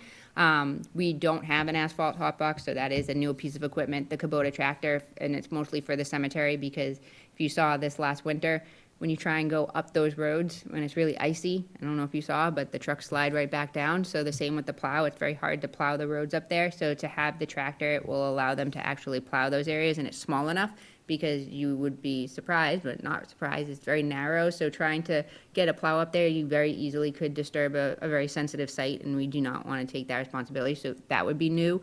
And I'm pretty sure the track loader would also be new. So I can see if Bill has any estimated maintenance costs that would be associated with them, but they wouldn't be replacing something we already have. Yeah. Yeah, just curious. Do we have a motion on the floor? We do not have a motion yet. Motion favorable, Article 37. I'll second that motion. There's a motion and a second. I think we've had a pretty good discussion on this. Can I just make one more Yes. quick comment regarding the stabilization? Even though we were trying to get back up to 100, it's only 80, I can say that our stabilization numbers are very healthy for our community, the size of our community, comparable to other communities. And that was one thing when, we had our financial review by the state, they had commented that our stabilization is actually quite healthy, so I think that that's fine. And I think that it makes a lot of sense, given that we have sufficient free cash, and this will still leave free cash to build on for next year. I think it And makes that a would lot. meet our financial policy goal. So Yeah. the remaining free cash after all of those allocations, including the $85,000 that we take to offset the tax rate for the OPEB account, Yeah. you're looking at a remaining balance of $350,638, which is usually what we get for free cash. Right. So it makes sense to take advantage of this time to invest in the capital when we can. Because we technically and typically don't see that level. And so it only sets us up for, in a better position moving forward so that we can make sure that we're maintaining those balances Yeah. next year. It seems like a lot, but it's very thoughtful and strategic. Yep. And the free cash, part of the free cash being as robust as it was this year was the incorrect allocation from Pentucket Regional That was part of it, yes, where we had monies returned to us, so. correct. Which was monies we could have used at other times, and, Correct. And now that it's one-time funds, it can't really be put back into the budget. correct. And then, obviously, the 24,000 for the summer program, that is to close out that revolving fund, which is in a deficit Correct. at this current time, which Correct. we would have to close out in order to close the revolving fund. Correct. All right, so there is a motion and a second on the floor. All in favor? Aye. Unanimous. All right, moving on to the next article, Article 38. This is. Thank you, Steve. This is Eat some for to me. vote to appropriate or transfer from the PEG Access and Cable-Related Fund the sum of $150,000 to be expended under the direction of the town administrator in the use to fund cable access services, supplies, and equipment for the upcoming year. Move favorable action, Article 38. And I will second that. Is there any discussion? This is just the typical every year. Correct. Just These are the funds that we collect from Comcast for the licensing fees. Correct. Okay, thank you. No brainer. All right, all in favor? Aye. Unanimous. All right, the next Article 39, this is to see if we will appropriate $4,399 from the premium received upon the sale of the bonds or notes issued for the Center Street land purchase, which are subject to the Proposition 2.5 debt exclusion, and to pay costs of the project being financed by bonds or notes, and to reduce the amount authorized to be borrowed by the same amount. And so this is what you'll see as well on the revenue side. So other revenue sources, we netted the $4,399 towards what we pay for our debt payments. Move favorable action, Article 39. Second that. Okay, there's a motion and a second. Is there any other discussion? No, all in favor? Aye. Unanimous. All right, next we have Article 40. That one's a little tricky, if I may give you a slight background, because it's highlighted. I don't know if you see it on yours when I sent it to PDF. It says need council assistance. Essentially, as part of the capital improvement plan, the select board acting as the capital improvement committee, since we do not have a capital improvement committee, had approved the repurposing of funds that were allocated at the 2024 annual town meeting. So what ended up happening is that we used remaining monies from the sale of town buildings and the premiums received on the sale of bonds.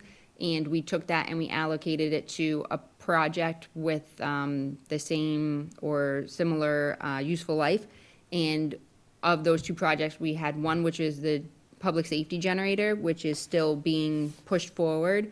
But the former superintendent had wanted to put forward the garage, the highway garage replacement project. And the plan that was proposed wasn't really something that was thought through entirely, per se. It was more of the current garage where they have the trucks. The idea was to put another shell on top of it with a little bit more room, which didn't seem to be what the highway yard needed upon further review. So originally, the roadway commissioner had explored creating a highway garage that would have the wash bay and everything that's required under the MS4 requirements and things of that nature, with the space that they would need for the vehicles. So the idea is to take the funds that were already allocated for the highway garage replacement and repurpose them for the design and engineering of the new facility with those particular attributes, like we just said, like the wash bay station, hooking up to sewer, because it's currently on septic, and that's something that was done recently at 150 Center Street. So there's a couple of improvements that could be made, keeping the existing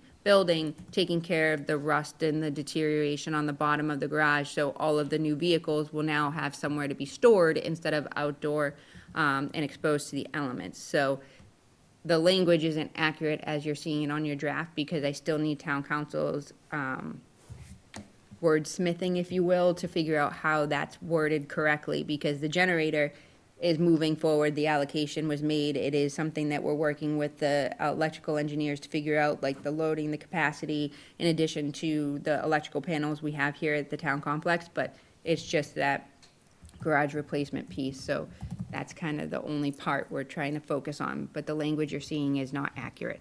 Will you have the accurate language by the next time we meet? I am hoping so. Motion So to motion table to Article table. 40 I'll second, Thank until you. next time we meet. I'll second that. That's what you wanted to That's hold. perfect. All right, so the motion to table, a second, all in favor? All right, It's unanimous. I'm here to help you out. Thank you. Article 41 is to raise and appropriate transfer from available funds and otherwise provide to meet the salaries and wages of the town officers and employees, expense and outlays of the town departments, and other sundry and miscellaneous but regular expenditures necessary for the operation of the fiscal year 2026. And Rebecca, these all tied out to the The approved budget that we went through with the select board at the last meeting. So general government, $2,542,433. Public safety, $2,488,773. Education, $15,163,828. Public works, $1,909,377. Human services, $340,546. The library, $376,475. Debt service, $294,763. Unclassified, $1,096,629, for a total budget of $24,212,824. Is there a motion to, I'll make the motion to move Favorable. favorably on Article 41. thank you, my brain stopped thinking halfway through the sentence. I caught it. I'll second that one. All right, this is second from Mark. Is there any discussion on this? The detailed budget, I've noticed, is broken out in Appendix B. It breaks out the salaries and expenses by department. All right, any And discussion? this is the same budget that was voted in the joint meeting with the select board. Yeah. Yes. You know, it is, Do you have the final one? yes, but you know what? This, I gotta bring up, Okay, because it just clicked, yep, you can talk about it. okay. Now? Would it be appropriate, or? Yeah, we have a should- motion and a second to move favorable, so discussion? Yeah, so I guess in hindsight, during the salary survey, there's a position in the town that's unique to all other positions, paid positions in the town. That would be the town clerk, right? And the survey was based on, if, correct me if I'm wrong, X amount of years of experience, correct?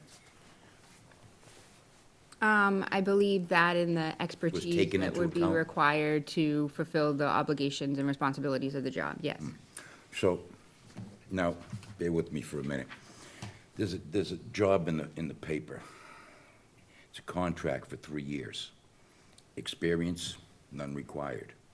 Education, none required. Salary, $85,000. Supervision, once every 1,000 so days. It seems to me that with the current town clerk retiring, and we're going to be bringing on a new town clerk, we're basically at a learn-as-you-go position again, that we're paying as if there was years of experience behind that. You know what I mean? You know what I'm getting at? It just seems Yeah, that it should we be put ourselves. Revert it back to An entry level. appointed position and not an elected position. I brought it up last year when the clerk said she wasn't going to rerun, and it was So not agree. received well at all So agree. by her, And here's and the I issue don't that's really come know, up. and it wasn't a battle I really wanted to continue to pursue at the time. But my strong opinion is it should be an appointed position, because that puts all kinds of checks and balances On that position. on the position and the management of that position. You can even do you can't even do a background check on somebody who's Elected. elected. Here we are. I don't think there's anything you can do about it now. It's too late. Too late. Is it too late, or can we roll back that salary 20% back to No. entry Oh, level? no. I don't think you can change the There salary are at three this. people running right now that I know of. It doesn't matter. You can drop out if you don't like it. I mean, it's not like we're hiring What somebody. happens It's, when one of them get elected, Bill? Now what? They're again for 3 years. well, that's my point. But now we've got a person that's learning as they go, or learning on the job. But we're paying them as if they're a seasoned professional in that position. So my controller just left, gave me a 2-week notice, and they were making, $250,000 a year, right? And now I'm gonna hire somebody right out of college. I'm not gonna pay them $250, I'm gonna pay them, 100, 125, and them, as they grow in experience and talent, then they grow to that level of pay structure. But no business would ever do that and say, yeah, I'm gonna replace a seasoned veteran with an entry-level position, but I'm gonna pay them the same as a seasoned veteran. It just, It's the position that the Put town. ourselves in. That the town put themselves in by not choosing to put any control over this position and make it an appointed, because clearly there's preference to keep it elected. And these are the unintended then you- consequences to those actions. And then I think you need to preserve the budget, though. You need to pay the role, you need to keep that place in the budget what it generally earns. Otherwise, who is gonna run? It will affect Well, that qualified might or be the best not. thing that ever happened, nobody runs, and then we can make it an appointed position, we hire a qualified, don't- seasoned candidate. I don't know that we can just do that. Well, if nobody runs, If I no think one the board ran, then can you would appoint a appoint, position. and then they would go out, correct me if I'm wrong, right? They Well, would go maybe out- one person's, maybe there'll be a write-in, That's what I worry you about. know? Right now, it's an elected position. I don't see that changing for Correct. at least a couple of years. Exactly, at least for 3. This was a window for it to have happened, and it didn't happen, so So if here the we town are. wanted to pursue moving forward with an appointed town clerk, they could do so at the next town meeting, but it would be to build. Effective. I wouldn't do it 1 year Effective. into a It's 2 3-year years. term. It would be effective as of that date, as of the end of that elected term. So, and it's an elected position of 3 years. And I think a lot of the back and forth, if I may say, has been between whether or not by making it appointed, that person feels persuaded by the select board in terms of their everyday operation, and that by keeping it elected, you're keeping that autonomy and that independence within that office so that they're not persuaded and not at the direction of the select board. So it gives them a little bit more authority in how they run that office. But there are many other arguments as to why other communities who have had an elected position have moved to an appointed position. Most are moving And to that can be said of any appointed. position in this town. And so it has been an ongoing discussion, but if the town wanted to move forward with an appointed, then we could very much do so, but at this point in time, it would not ultimately Does change. that require you to be a resident? Yeah, Yes, you Yes. must be a resident right now. Narrows down. yeah. You cannot run for election without being a resident. Appointed, you don't have to be a So resident.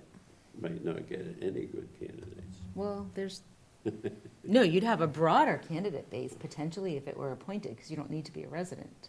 Now we need a resident, and we've got, there are candidates, so we are where we are. I don't, well, you can make the motion if you want to. I don't see downgrading that salary helping that problem in any way, shape, or form.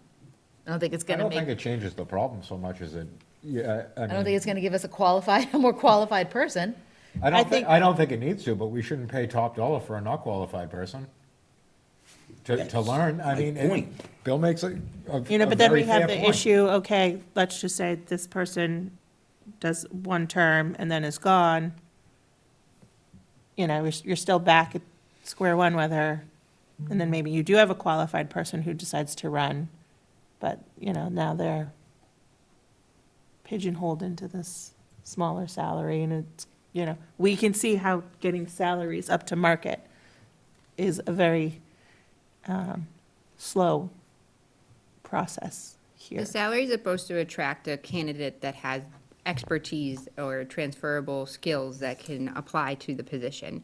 And just like you see in larger cities where you have mayors, which is the same type of concept. You don't have to have any municipal background. You don't have to have your master's in public administration. You just need to pull papers and run to be the mayor of a city. And then you are ultimately the chief financial officer of a major city. So it's not completely, you know, it does happen, and the higher the salary is, the more attractive it is for, again, a person with the skill sets that could be transferable to do that.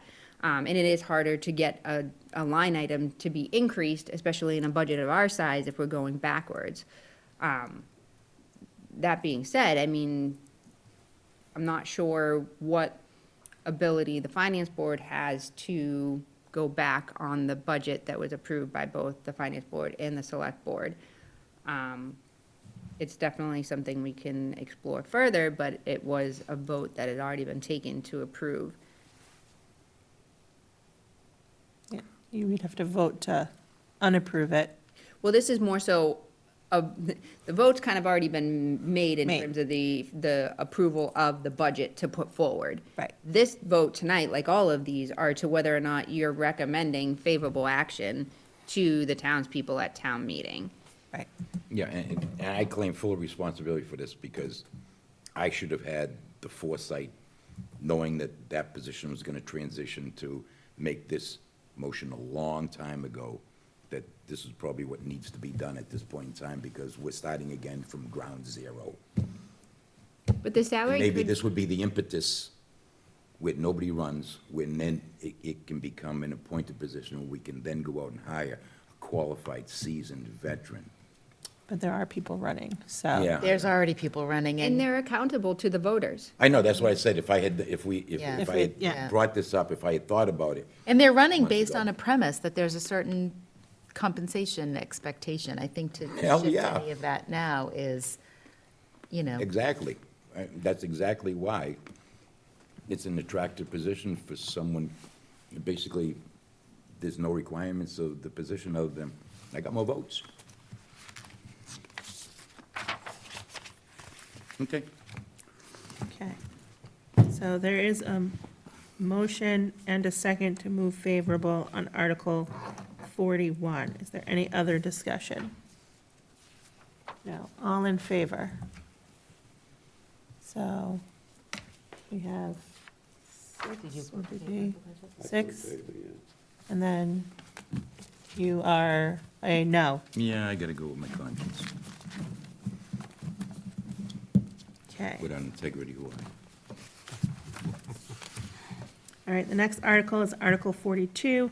This is to fix the salary and compensation of the elective officers of the town for the moderator, select board, assessors, clerk, planning board, cemetery commission, water and sewer commission, and board of health for fiscal year 2026. Move favorable action on 42. All right, move favorable. Is there a second?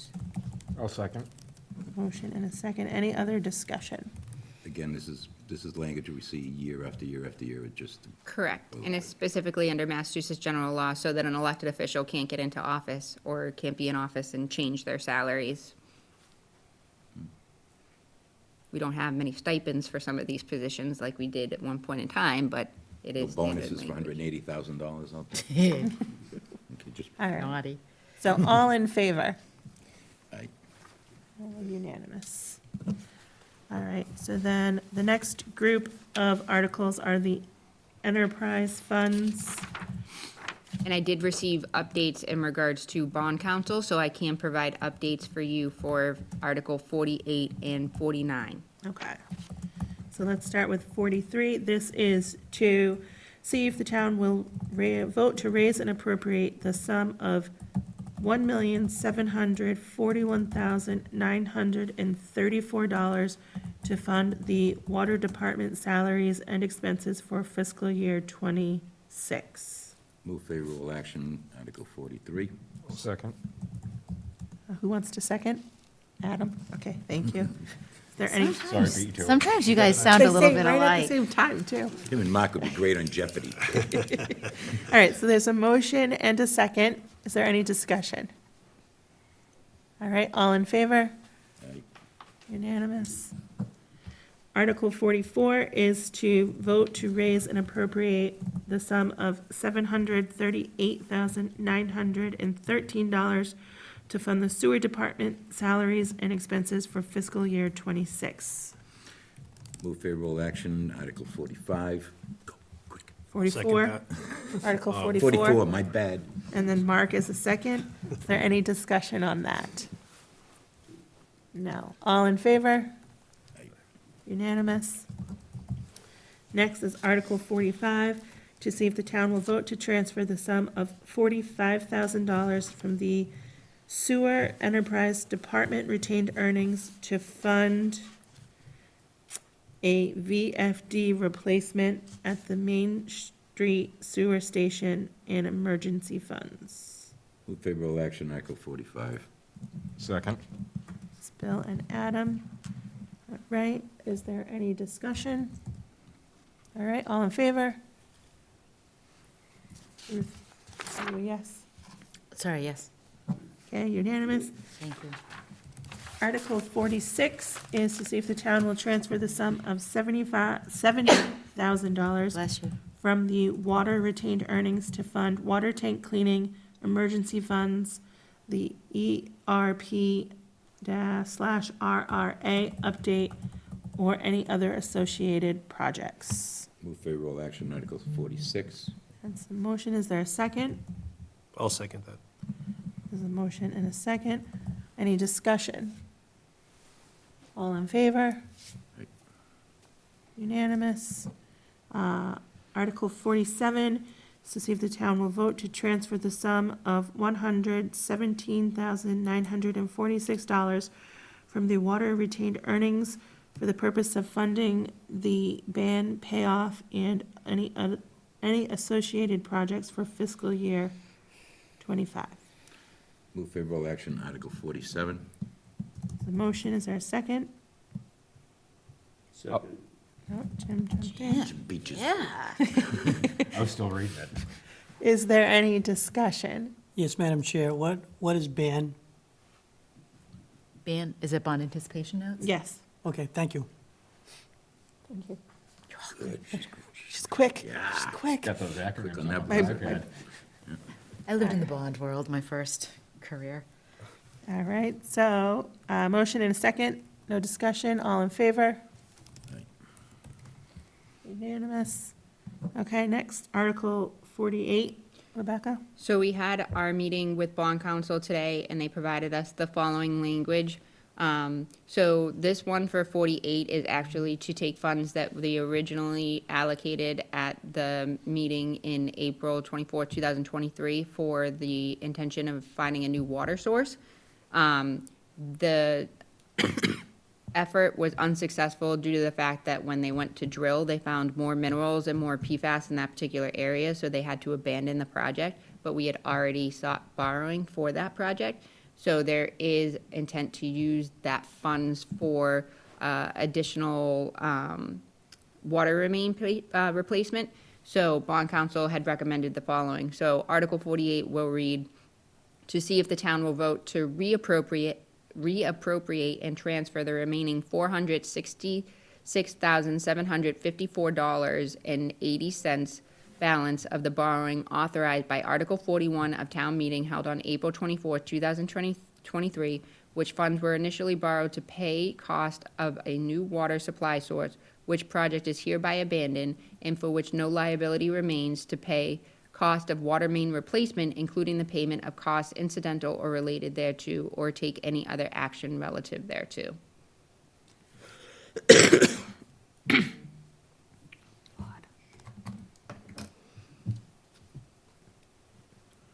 Okay. I'll move favorable action based upon what the town Council? Bond council. council has provided. Town our- council or bond council? Bond council. Bond council has council. provided our town administrator. Okay, there's a motion. Is there a second? I'll second it. Thank you. Any discussion on that? All in favor? Unanimous. Article 49? So originally, well, that's spelt wrong, so article is now corrected. So for Article 49 and Article 50, Article 50 is no longer needed. We did check with the SFR program as well as the bond council and Hilltop Securities, which advises us in regards to our bonding. And so now the article will be one article, and it will read, to see if the town will vote to appropriate $44,600,000 more or less to pay costs of engineering, design, permitting, and construction and equipping a water treatment facility and related appurtenances such as, but not limited to, piping, including the payment of costs incidental or related thereto, to determine whether this amount shall be raised by borrowing, including by borrowing from the Massachusetts Clean Water Trust or otherwise, or take any other action related thereto. And the Water and Sewer Commission had approved moving forward with the construction of a water treatment facility. The town was included on part of the draft plan for the state revolving fund, drinking water revolving fund, that will provide a payment at a 0% interest for the town, which will save an enormous amount of money when you are looking at a $44 million project.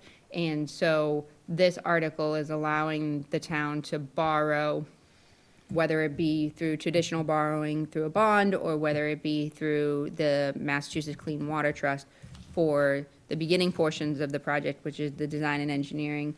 We do have a conceptual that was done a few years back, but obviously that must be updated, and then to move forward with the actual construction of the facility itself. $44 million. Correct. Have they landed on a Location? not a location, but a system process? Is it, reverse osmosis? Is it membrane technology? That goes, I would default to the water and sewer superintendent.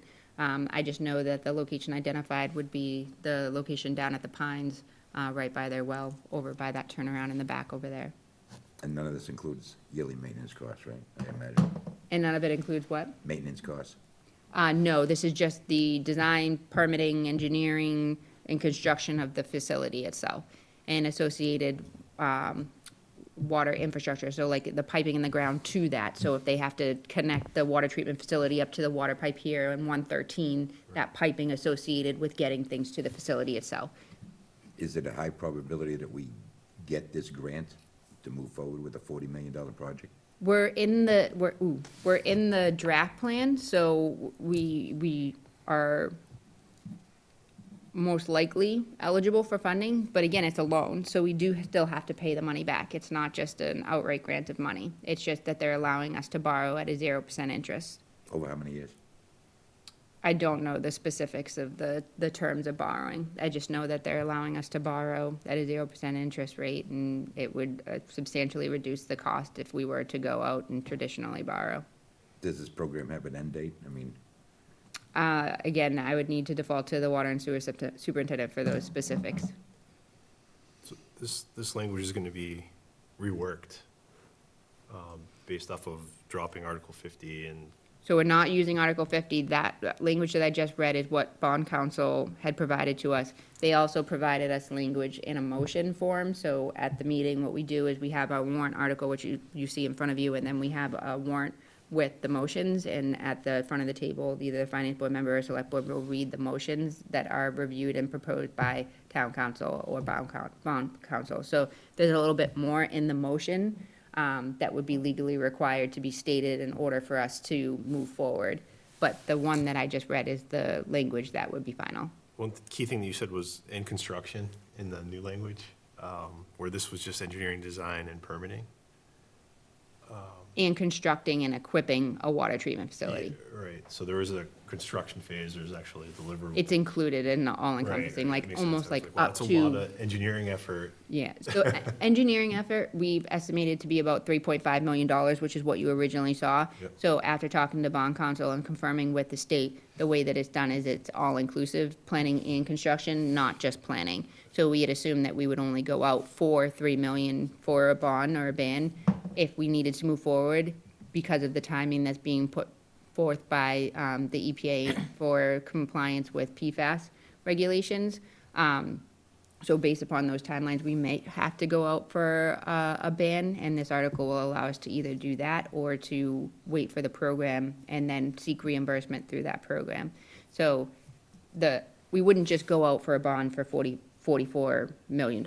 We would go out for a portion of what we needed to go out for, and then we would then, like the Bagnell gymnasium construction, we had like 3 different borrowing times for that project. So it would be something similar, so that you're not paying a substantial amount of interest or a substantial amount of money on one particular project. Same As thing par- for like the high school, it was in phases. Yes.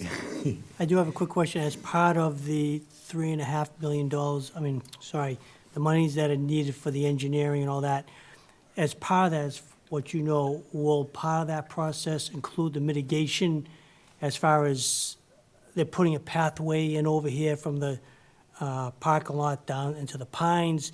If they have to run a new lineup, they're gonna be disrupting the road system, maybe underneath the ball court, maybe this new pathway. Part of that engineering, will that include the mitigations that need to be taken to either avoid that or reduce it, as far as what you would know? So they would be required to follow the laws that we have in place, and that would fall under the trench permit. And so as part of the new trench permit, now that we have the programs and project manager, it's pretty specific about what you need to do to repair the roadway if you're intending to rip it up for infrastructure. So if they were to rip up anything that we had done in the roadway, it would require them to put it back to where the condition that they found it in. But we pay for that again, twice. The town wouldn't pay for it, it would be the water and sewer enterprise that would pay for that. Okay, so basically the ratepayer would pay for it. For that instance, where the town paid for the original, we'll say, walkway to go in. Yes, but they wouldn't go through the walkway, they would go through the roadway. So they would go through the road, they wouldn't go through the side of the hill and take out what we just did for the walking path. They wouldn't go through the pickleball court, they would go down the roadway. Down the street, yeah, that would make sense. Okay, thank you. I have one other question. So the full sum, the large bond, the cost of the plant, is being paid off by the ratepayers, Correct. but the borrowing is being approved by the 100 people that go to town meeting, Correct. have the ability to put a $40 million borrowing on a segment of it. Because ultimately, it's It's the town yeah, needs to it's the have town's that. tax ID, it's the town that is doing the borrowing. I just wanted to make sure I had those different points. Welcome to small What has town. been the discussion on rate increase for this? I was just gonna ask. Again, you'd have to talk to the Water and Sewer Commission. They, that is an elected board. That elected board is charged specifically with setting the rates. That is their ultimate responsibility. They can do that. We don't have any input into that. I haven't been alerted to any changes that they're making, but that doesn't mean that they're not going to increase the rates. I know that just last year they increased the rates. And they implemented a capital Exactly. fee. But I do know that the How do you capital spend fee. $40 million and not raise the rate? How do you vote for this Yeah, and not know roughly what that rate impact's gonna be? Well, you wouldn't necessarily, when they bonded for other projects, right, what ends up happening is that they pay for the principal and interest of the bond through their budget. And as part of their budget, like we just voted for, and when Colin came in, the water and sewer superintendent with the chair, they stated they set aside monies that they have talked with their amortization schedule that says that they're gonna owe X amount of money at the end of the year. So then they take their retained earnings and they allocate monies to the paying back of the monies that they borrowed. You wouldn't just take $44 million, divide it by the 2,000 ratepayers and say, here you go, you have to come up with that money. So yes, they'll probably need to increase rates, but it's not going to be something that's done within 2 years of paying that back and increasing the rates substantially beyond, economic feasibility. They will increase, but it's not, it's not my project. It should be the water and sewer superintendent explaining more about that. But my understanding is that the ratepayers will feel the increase, but it's not as simple as just saying $44 million. I imagine it'll be percentage of spread the year over being X back. number of years, but we don't know how many years yet. So, can we table this until we get some more information? Absolutely make a motion to table. I will make a motion to table it. I'll second that. If I may, Madam Chair, just as a matter of transparency, I am a ratepayer for the water, and the only comment I'll make is that I could see this being a very big conflict of interest as far as people making decisions on other warrant articles that'll come before them at town meeting. Water is very important versus everything else that may be on this warrant. So I could see that being a conflict in a lot of people's minds. So a lot of these other items that we are talking about may fall because of the water component, because people need water. And for what it's worth, the water and sewer superintendent is on his way and should be here in a minute to answer any questions that you have. Is he watching our meeting? Did you text and ask? Wow, you're good like that, huh? Well, right now, it's a motion. I watched their last Turned on water the and bat light? Yeah, sewer so we have meeting. a motion to table, with a second. Should we just wait a minute? We can vote to table. We can continue on until Colin gets here, and then we can have a discussion, and we can make a new motion at that point. So we have a motion to table and a second. Any? I'll second. Yeah, we have the It's already second. been seconded. So all in favor? Motion to table. Okay. So we don't have Article 50 to vote on anymore. It's been incorporated to Article 49. Correct. And then you'll have the follow-up, just so that you're aware, you'll have Appendix A, which is the revolving fund for balances through March 31st, 2025. You have those in your packet, so you can see the balances. You can see that the Bagnell Summer Program has an ending balance of a deficit of the 24 that we're looking for the free cash allocation. Everything else is ending in a positive balance. We are required by law to make sure that those are ending in a positive balance. We will make sure that happens moving forward. Appendix B, which you don't have, is the VZ Memorial Park revolving fund. I had that in the updated draft that I will distribute after this meeting so that you have it, and that will be the draft that will be shared with the Select Board on March 31st, this upcoming Monday. So that has the budget year-to-date and the percentage of the budget. And then in our Appendix C, you will have the actual fiscal year 2026 budget summary. It is organized by expense and salaries so that it's a little bit easier to kind of view. You'll also have in Appendix D, the Water and Sewer Department budget summary, same way, an object line and separated by enterprise fund, because there are two separate enterprise funds, one for water, one for sewer. And then Appendix E is just the definition of financial terms that are usually there. And Appendix F, which is just the table of motions to make sure that we're updating the voters.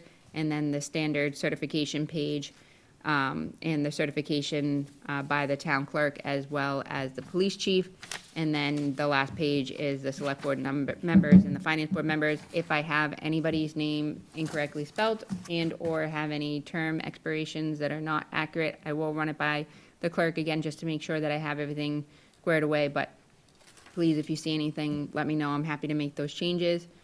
And the other article that we hope to have in the beginning is not necessarily an article, but we like to move forward with this practice, which is just having the town meeting make a motion to allow myself, the building commissioner, Annie Schindler, who's the executive coordinator, but also helps with planning matters, and anybody else who's not a Groveland resident, but involved in the conversation with town meeting, to be able to speak, so that we don't have to take that vote every single time there's a question or something of that nature. Oh, I just heard a door. Just heard a door, that's probably Colin. I do have a quick question, if I may. It's about the education component. Just for an understanding, the Pentucket capital assessment, is that a set figure year after year, that dollar amount? Yes, it's based upon the amortization schedule that we have for the bonding that we took out for all those that were not included as debt exclusion. Okay. Anything that's the debt excluded that is part of the property taxes is separate and put into is raised through the tax rate. Okay, and then the base assessment, the dollar amount, what percentage of increase? I know this has been approved, I just don't remember. Was it 3%? The final vote was for a 3.33% increase. Okay, all right, thank you. Okay, all right, the man of the hour, Colin. Thank you for, thank you for joining us. Dragged them out of the house. There's a Probably large, have a mic. yeah, do you want to sit up with Rebecca so we can, I'm okay right here, I think. Well, so people can hear you? people who watch the playback won't be able to hear you, is all.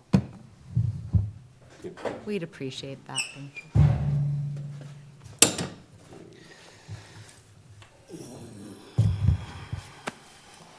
All right, so there's a very large warrant article item Yep. for $44,600,000 to build a water treatment plant, and we've some questions about how that affects the individual We know it's not a ratepayers. surprise, and we know that you've been talking about it for a long time, and it's coming. It's just, well, I'll step back, because Yeah, I think for us to make a motion, we want to understand what exactly the process is, because obviously, the last time you guys were here, you were deciding between the two options, so obviously a decision has been made. So we just want to understand the process of the financing and how that's going to impact the ratepayers, because those are the people who are going to get the brunt of the $44.6 million. Yes. So, I guess, long story short, this is the cheaper of the two options that we had. The other option was double that. So $44 million is your best option. The board, my board voted on it last Tuesday, at our last meeting. We finally got the engineering report that we've been waiting for, that basically dictated what the decision should be, based upon the 40-year cost analysis. Again, didn't know I'd be here, so I don't have that with me. But roughly, to build it and run it ourselves is 44.6, I think the number is. To buy all of our water from Haverhill was the other option, and over that same 40-year period, the price tag was like $80 or $90 million. So clearly 44 is better than that number. Unfortunately, we had to wait for that report to come out. From our engineer and Haverhill's engineers had been working on it for a few months. We just got it, and the board voted their decision. Unfortunately, like you said, that gets paid by the ratepayers exclusively. So like I had mentioned to you at the last meeting, 0 of your tax dollars go to that. So if you don't have water, not your problem. If you do, then you get to pay it, just like the rest of us do. That's me. Yep, Do you have an idea of what that increase would be as far as a dollar amount? not yet. Or how long that 44 million will be spread out over? It'll be a 30-year loan. We are tentatively accepted into what's called the State Revolving Fund, which is a program that Massachusetts has that offers 0 to 2% loan program for water projects. Right now, we're in what's called the draft format, so we're accepted, but it had to go through like public comment, and then it has to get voted on by this program. So of the 44 for this year, or FY '25, we're on the draft plan for 15 million of that. Historically, once you were into that state revolving fund program, they funded your entire project. This year, they implemented you have to apply year to year for your funding. So for this year, we're covered for 15 million. We have to reapply next year to get the 0% for the, whatever we spend for that year for the construction. So you can only apply for what you spend for that given year or the previous year? For what you plan to spend For that year? the next year. Unfortunately, we got it here. Yeah. Unfortunately, they changed the rules on us after we had already applied. But at the end of the day, it really doesn't matter because we don't have a choice. We have to do something. The benefit is, a 0% loan for $44 million, it's like a $2.2 million savings. If we have to bond it traditionally, then we have to pay interest on it. We did score very highly in the competitive grant program, if you will. But, there's no guarantee that next year that program might not even exist, with what's happening with the current state of affairs. But right now, that's what we're doing. I guess I don't want to say it's a pointed question, but I want to ask a question, which is kind of pointed, I guess. You had indicated in your last televised meeting that there's about roughly 2,000 ratepayers in the town of Groveland that pay for that. Just for the matter of people at home and for simple math, you had indicated a $44 million job. For simple math, that money gets divided amongst those 2,000 ratepayers Correct. evenly. There's no adjustments for this one outside of the senior rate for the water. Everybody else would pay the same on the bill for the capital expenses to build the project. So, like I said, we haven't even looked at that yet. We just decided it last week. So to know how it's going to affect the rates is a pretty big Yeah, no, jump. I get that, but when I looked at my last bill, Yep, in the lower right-hand corner, the only adjustments to any rate is based upon the amount of water I use. correct. From 0 to 1,200 cubic feet is what, so on and so on, okay? And then below that is just a line item says capital expense, $25. When this project gets in place and you start charging the ratepayers back, all 2,000 people, or ratepayers, I should say, that dollar amount should be the same across all 2,000 people, or does it adjust? This one. Quite honestly, that's not my decision to make. That's my board's decision. I mean, I think as a board, I'll say this, and I'll speak only as myself. I think there's a conversation to be had. Do we want to have a conversation that we want to have a tiered rate, like a business versus residential rate, we could have that conversation. Do we want to split it between evenly about 2,000 customers? I think these are all points that we have to vet that. Yeah, no, I mean, I see your point, residential rate should be different from a business rate. That piece I get. But from resident to resident, Yeah. should the rates be differing for any reason?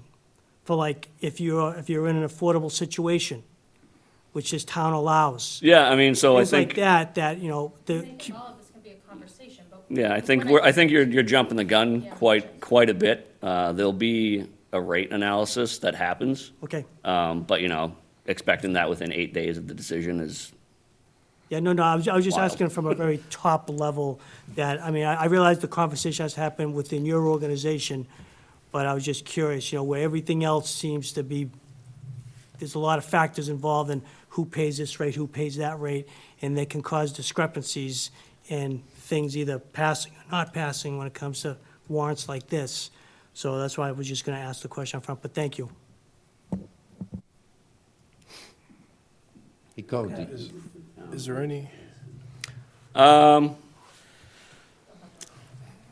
they won't be coming knocking on my door, I know that. This is a federal mandate that we have to do this. So you can kick the can down the road, but it's only, I'm when not we, suggesting that, but I'm just right, but wondering. that's kind of what has happened habitually here. 4 years ago, this project was $21 million. Now it's $44 million because no one wanted to do it 4 years ago. So, that's what happened with the high school too. We didn't do it, and then it cost more money. Yeah, you're not the bad. You're the good guys. You're going to give us the clean drinking water. And We're trying. We're forced into this, right? And I don't know, we, there's nothing wrong with the water I drink. we completely understand that it's a ton of money, but on our side, we have to do it. We're not building it ourselves, so. Can I ask one question about, so the 44 million, just the way those contracts will be set up or what the plan is, like, how do you lock that price in? I mean, it's not even designed yet. So. Yeah, but as you get through these initial stages, think about that. I mean, I work for the Department of Defense, right? And our average contracts at this scale, they go over by 50%. It's ridiculous, right? So there is like a lot of creep, right? It's typical for these things. Yeah, I mean, we're in a situation where there's not a lot of variables, right? We need to build a green sand aspect of it, and we need to build a carbon aspect of it. We need to add chlorine, and currently we add fluoride. Again, who knows if that'll be a thing tomorrow.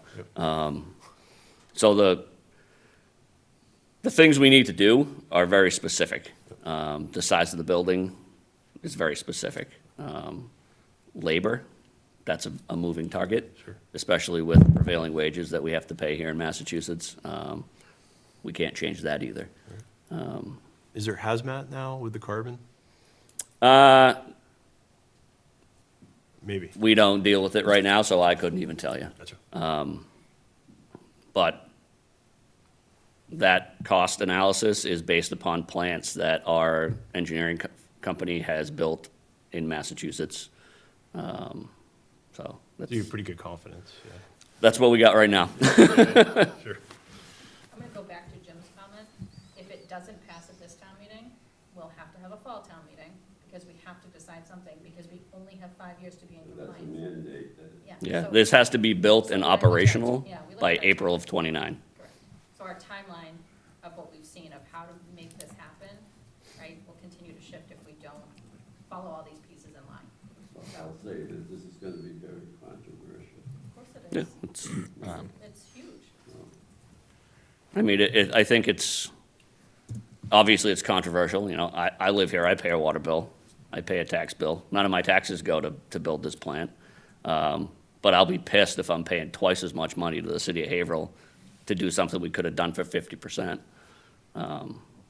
That's the short-sighted option, in my opinion, as a resident. Would it be easier for my day-to-day operation to just turn a valve and get it from Haverhill? Absolutely. But that's not the right choice, in my opinion, as a resident and as the person who does this on a day-to-day basis. It's not the right choice for Groveland. I can speak as a resident that I agree. I think this is the right choice as a resident. Just hope that when people go to town meeting, they see that also.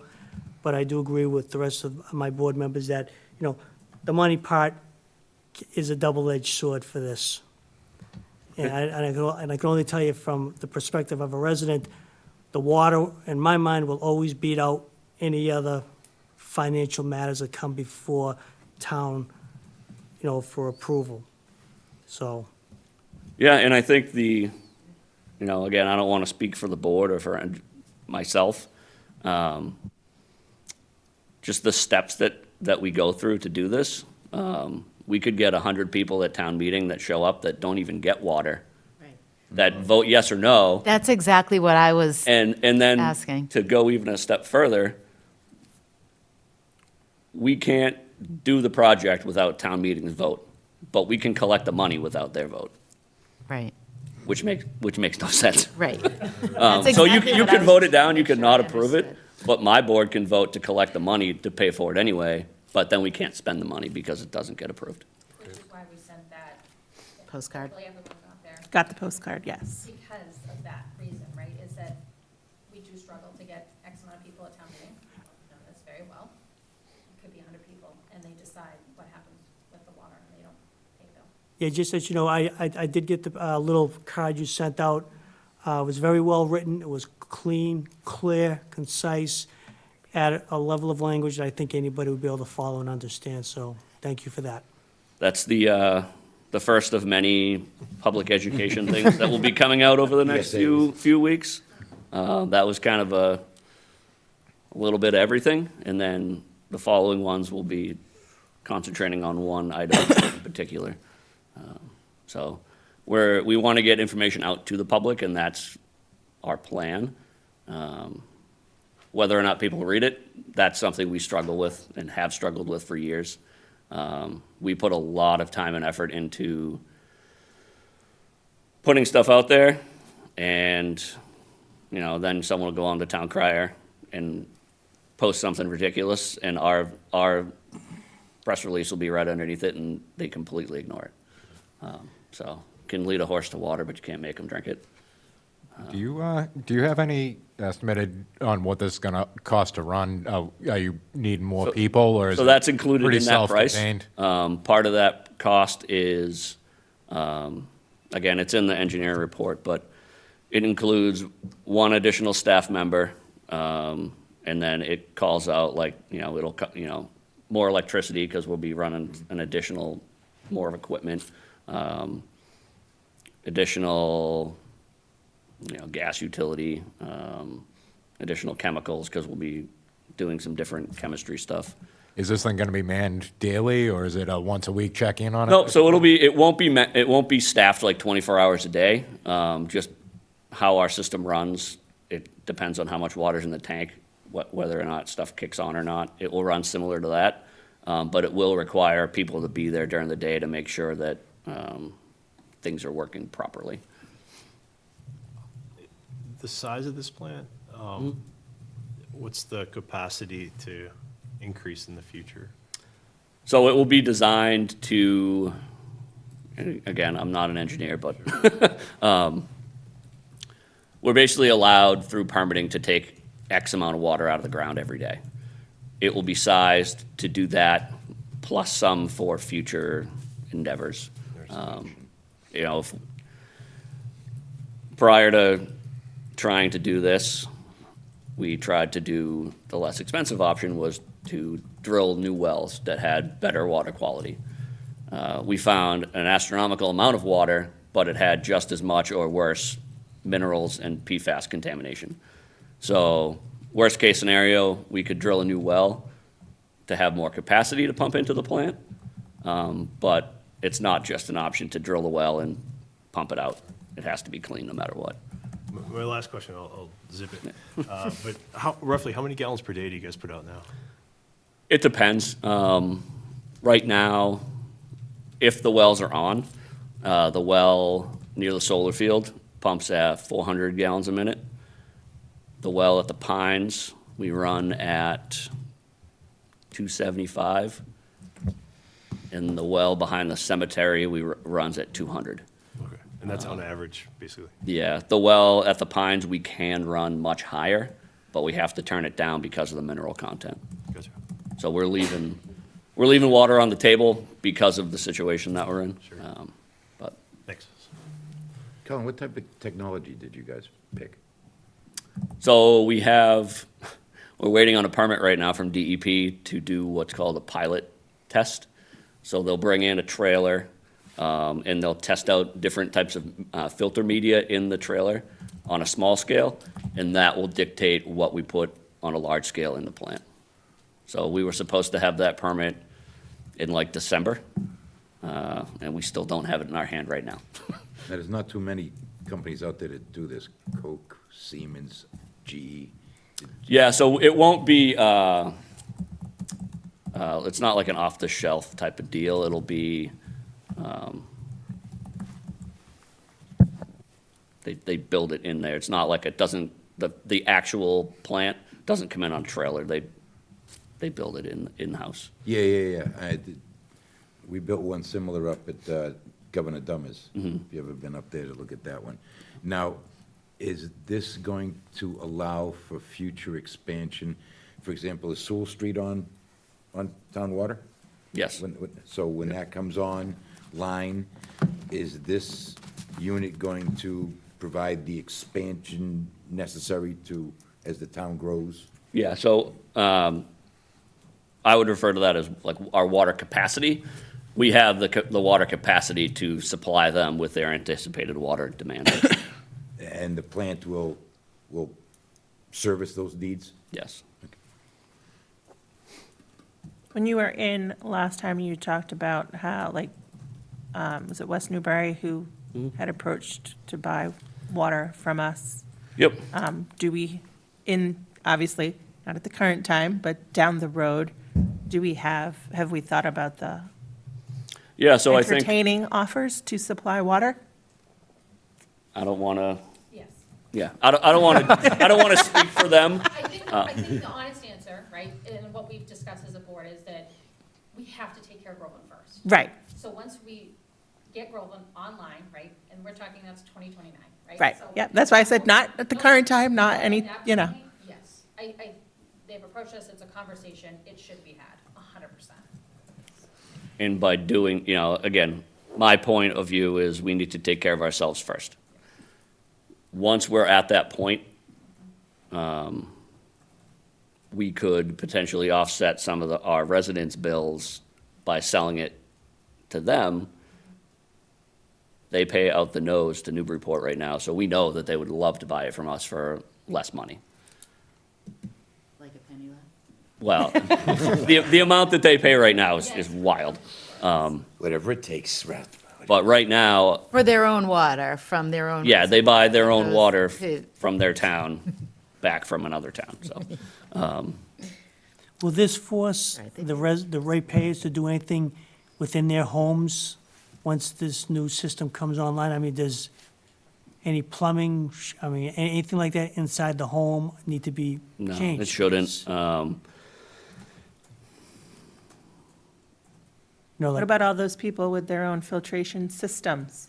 Yeah, I mean, you're free to filter Filter water. Filter water? Filter. But right now, you're filtering water that isn't filtered. Right, so, but those people would potentially be able to Cease their cease operations. their operations, yeah, because I can tell you. from- bypass their, I can tell you from my Filter. perspective, I filter water for my aquarium, and through the first filter stage, it gets dark within a month because of the iron content and all that. Yeah, But Yeah, we I don't drink that water per se. I buy my water, I mean, just because I just do. I've always done that.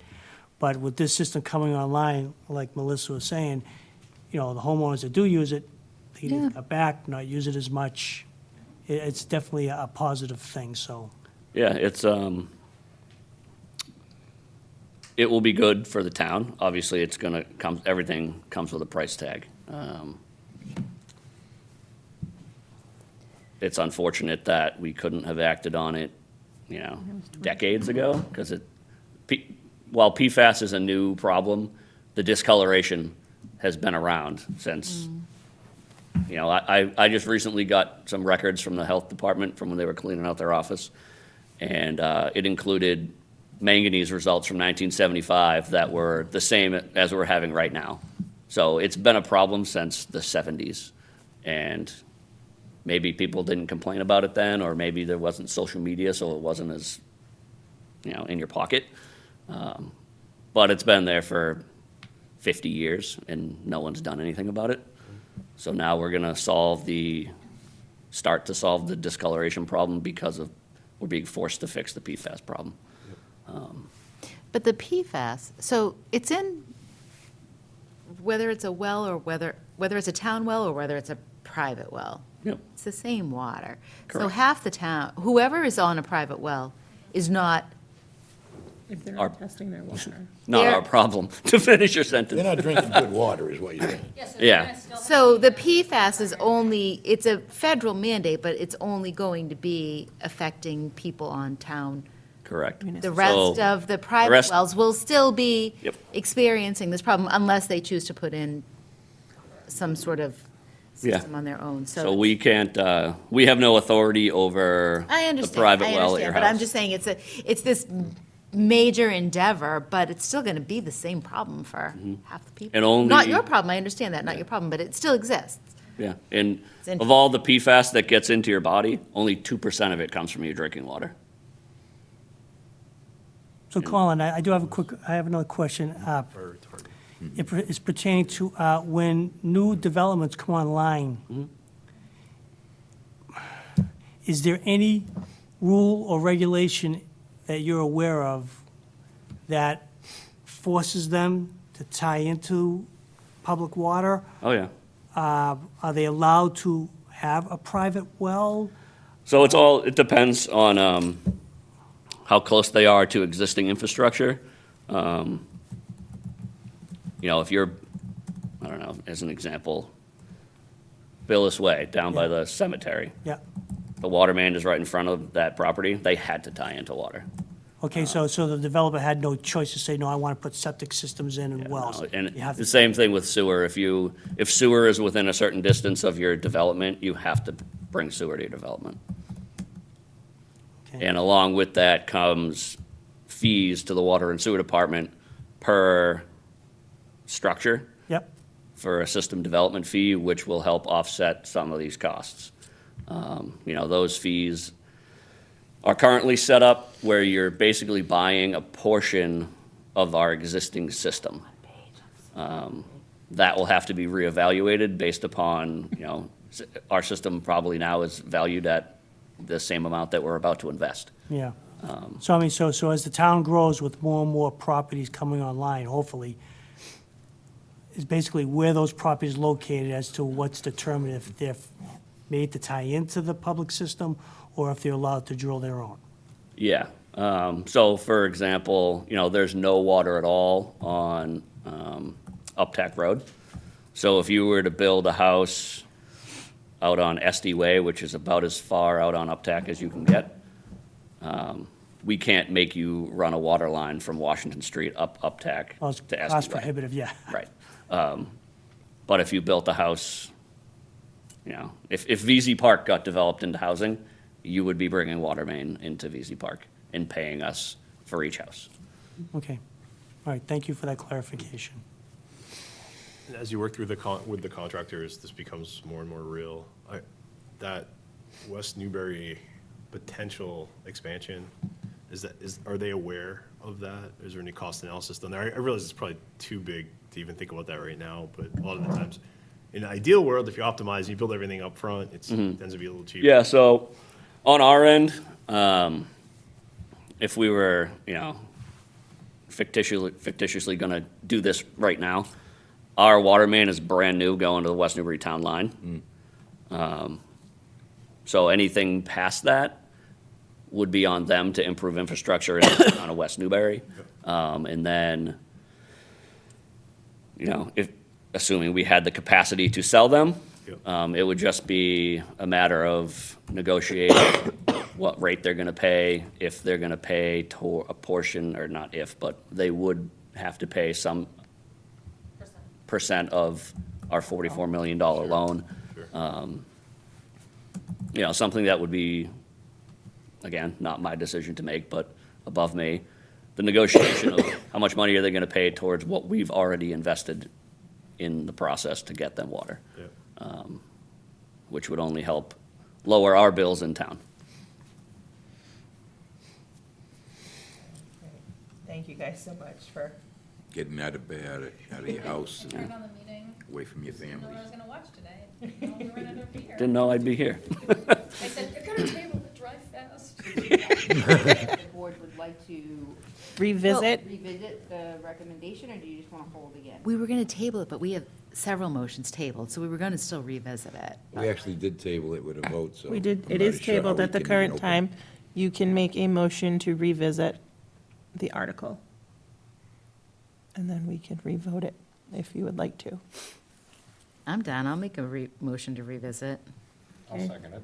The motion to revisit Article 49 and a second.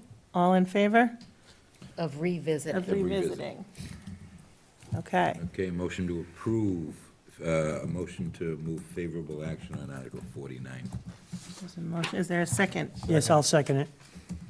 I think we beat this horse to good enough. Hold on one second, please. Yeah. Who seconded my motion to revisit? I did. Thank you.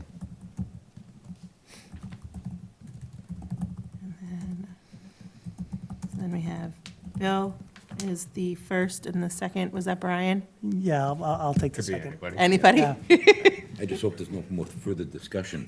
All I right. can't talk about water and I can Any further discussion? That's why you had to use Going once, going twice. break room.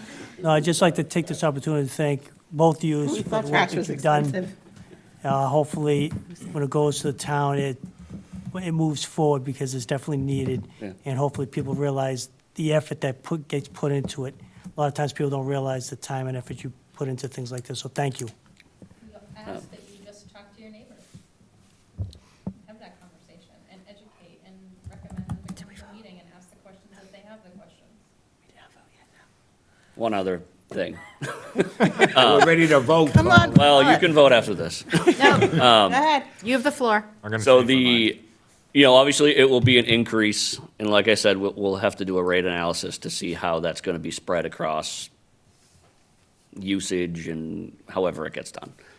But it will be spread out over a 5-year period, because yes, it's gonna cost a lot of money, but it's not gonna cost all that money on the first day.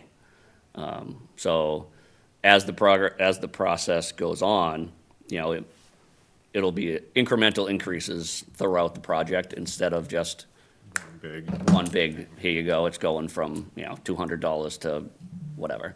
And then after 5, when you get locked in, you got another 25. Yeah, so it'll be incremental, and that's how we've tried to do things recently, instead of just slamming it on you all at once, but. I would be prepared, though, if you can, to think about, well, or maybe this is just more for the board, to give some ranges or even an example saying, stating assumptions. If we took $1 million and divided it by the $2,000, that's how much a year. Like, these are realistic ranges because anything that you break down and that you state is going to be more understandable than $44 million is just a really It's a big number. scary, intimidating number. Yeah, so- And I think if you stretch it over time with the 0%, I think it's, in reality, more manageable than It the sounds out of. first thought out of the gate. 44 million. So I think, And I think that's an important message for you to, If you take 44 million for 30 years, for 2,000 customers, it's $700 a year. so something like that is, $245 a quarter. that's meaningful. That's rough. Yeah. That's me just giving you a quick, Right, but I think that's something No, that's. Now, I'm not a ratepayer, but I That's- think that that's a lot of money. it is a lot of money, but it's also less than $44 million. It is, but when you go 44 million divided by 2,000 and you go, that is a big number, and you're not doing in your head in that initial sticker shock is saying that's paid out over 30 years. 30 But it's going to be more than years. 30 years, potentially, if there's going to be a 5-year ramp up. And then you may have some opportunities to sell some back, you may have opportunities to, find ways to make it more, whatever. I'm just saying, $25 was a fight. Yeah. $25 for a couple of people. We're now talking about $245 per And quarter. that's per quarter? That's what it Yeah, would be, yeah. okay. I mean, I could tell you, yeah, I mean, I could tell you what I pay, to add another $245 onto it. Yeah, it goes up, but at the end of the day, I'm getting better water, and as a side effect, it makes this town more inviting, makes my house more valuable because of it, because Yep. there's no more worries about chemistry and all this in the water. You're So not gonna have there is a people out side there talking benefit to about it. brown water. I agree, but if you talk about what your base bill is today, right? We're talking, some people they were paying $76 for a very, very long time. And now we're up with another 25. Now you're talking about another 240. I mean, your base bill, even if you're not a huge water user, and we have a lot of people that just pay a straight, this is it. They don't Yeah, that's pay more me. than that, Yeah, I right? pay minimum. That's a lot. It just is. It's separate from the fact if you use a lot of water. Yeah. Yeah, and, And then will they use the same amount of To water? turn my sprinklers off in the yeah, summer. sorry. And if they use the same amount of water, right, if your rate is super high, the people that are watering their lawns because they don't care and they're like, it's whatever, will that change too, right? So we have to make sure that Yes. we make those ends meet, right? So there's so many factors. Yeah, that's where the rate analysis comes into play, because, yeah, could we take that loan payment every year, divide it by 2,000 and say, here you go? Yes. Could we figure out how that gets split into our tiered systems so that the people who use less are paying less? We can do that too. That's not something we're gonna do right now. right. I just think but- any kind of baseline is helpful for Yeah. people to wrap their mind around it is all. I don't wanna get into, they always pull it's a cup of coffee a day. Yeah, that, I'm not gonna be giving you that. That's not my style. I, I'd rather tell you that you owe me $250 than say, don't drink your cup of coffee for today, so you The- can pay me $7. Like, anticipated, range based on these kind of assumptions kind of thing. yeah, Anyway, sorry. That's okay. reasonable. All right, so there is a motion to move favorable, and there is a second. No further discussion. Hopefully. All in favor? Aye. Okay, that's unanimous. I won't be in 30 years to figure it out anyways. Thank you. Thank you both for Thank you. You're welcome. getting out of your pajamas and running right down. These are our pajamas. Okay, the next item on the agenda was just a final chance to revisit the Finance Board report that was presented. I know I sent it out, we've, just briefly touched on it and said if there's anything we wanted to add, just giving it one final thought process, because we will be working on that. No, everything made sense to me, and everything was clear and concise, so I was happy with it. Thank you. Okay. Yeah. All right, and then the next item on the agenda is approval of the minutes that Ruth sent out for, hold on, let me pull them up, the March 12th I meeting. put forth a motion to approve the minutes of, what's the date again, I'm sorry? March 12th. March 12th. I'll second that. All right, so there's a motion and a second. Mark, you weren't at that meeting. Correct, I'll abstain. So you'll abstain. All in favor? All right. That's unanimous, one abstention. Sorry. 1, 2, 3, 4, 5. One abstention, right? 6, however many. Been a So while. many numbers. There's a lot of numbers today. They said there'd be no math in this thing either. All right, so then the next item on the agenda is to just plan the next meeting. So we have a couple items that, from the warrant, that are tabled. So at the current time, we'll plan to meet again on April 2nd, assuming we can get all of the information that's needed for those two items. If there's no objections, we can also just do a very quick virtual meeting. We don't have to meet in person, Oh. if that makes it Like that. easier for people to do. So I'll circle around with everyone, and we can figure out that option, if everyone is on board with I'm okay with that. that.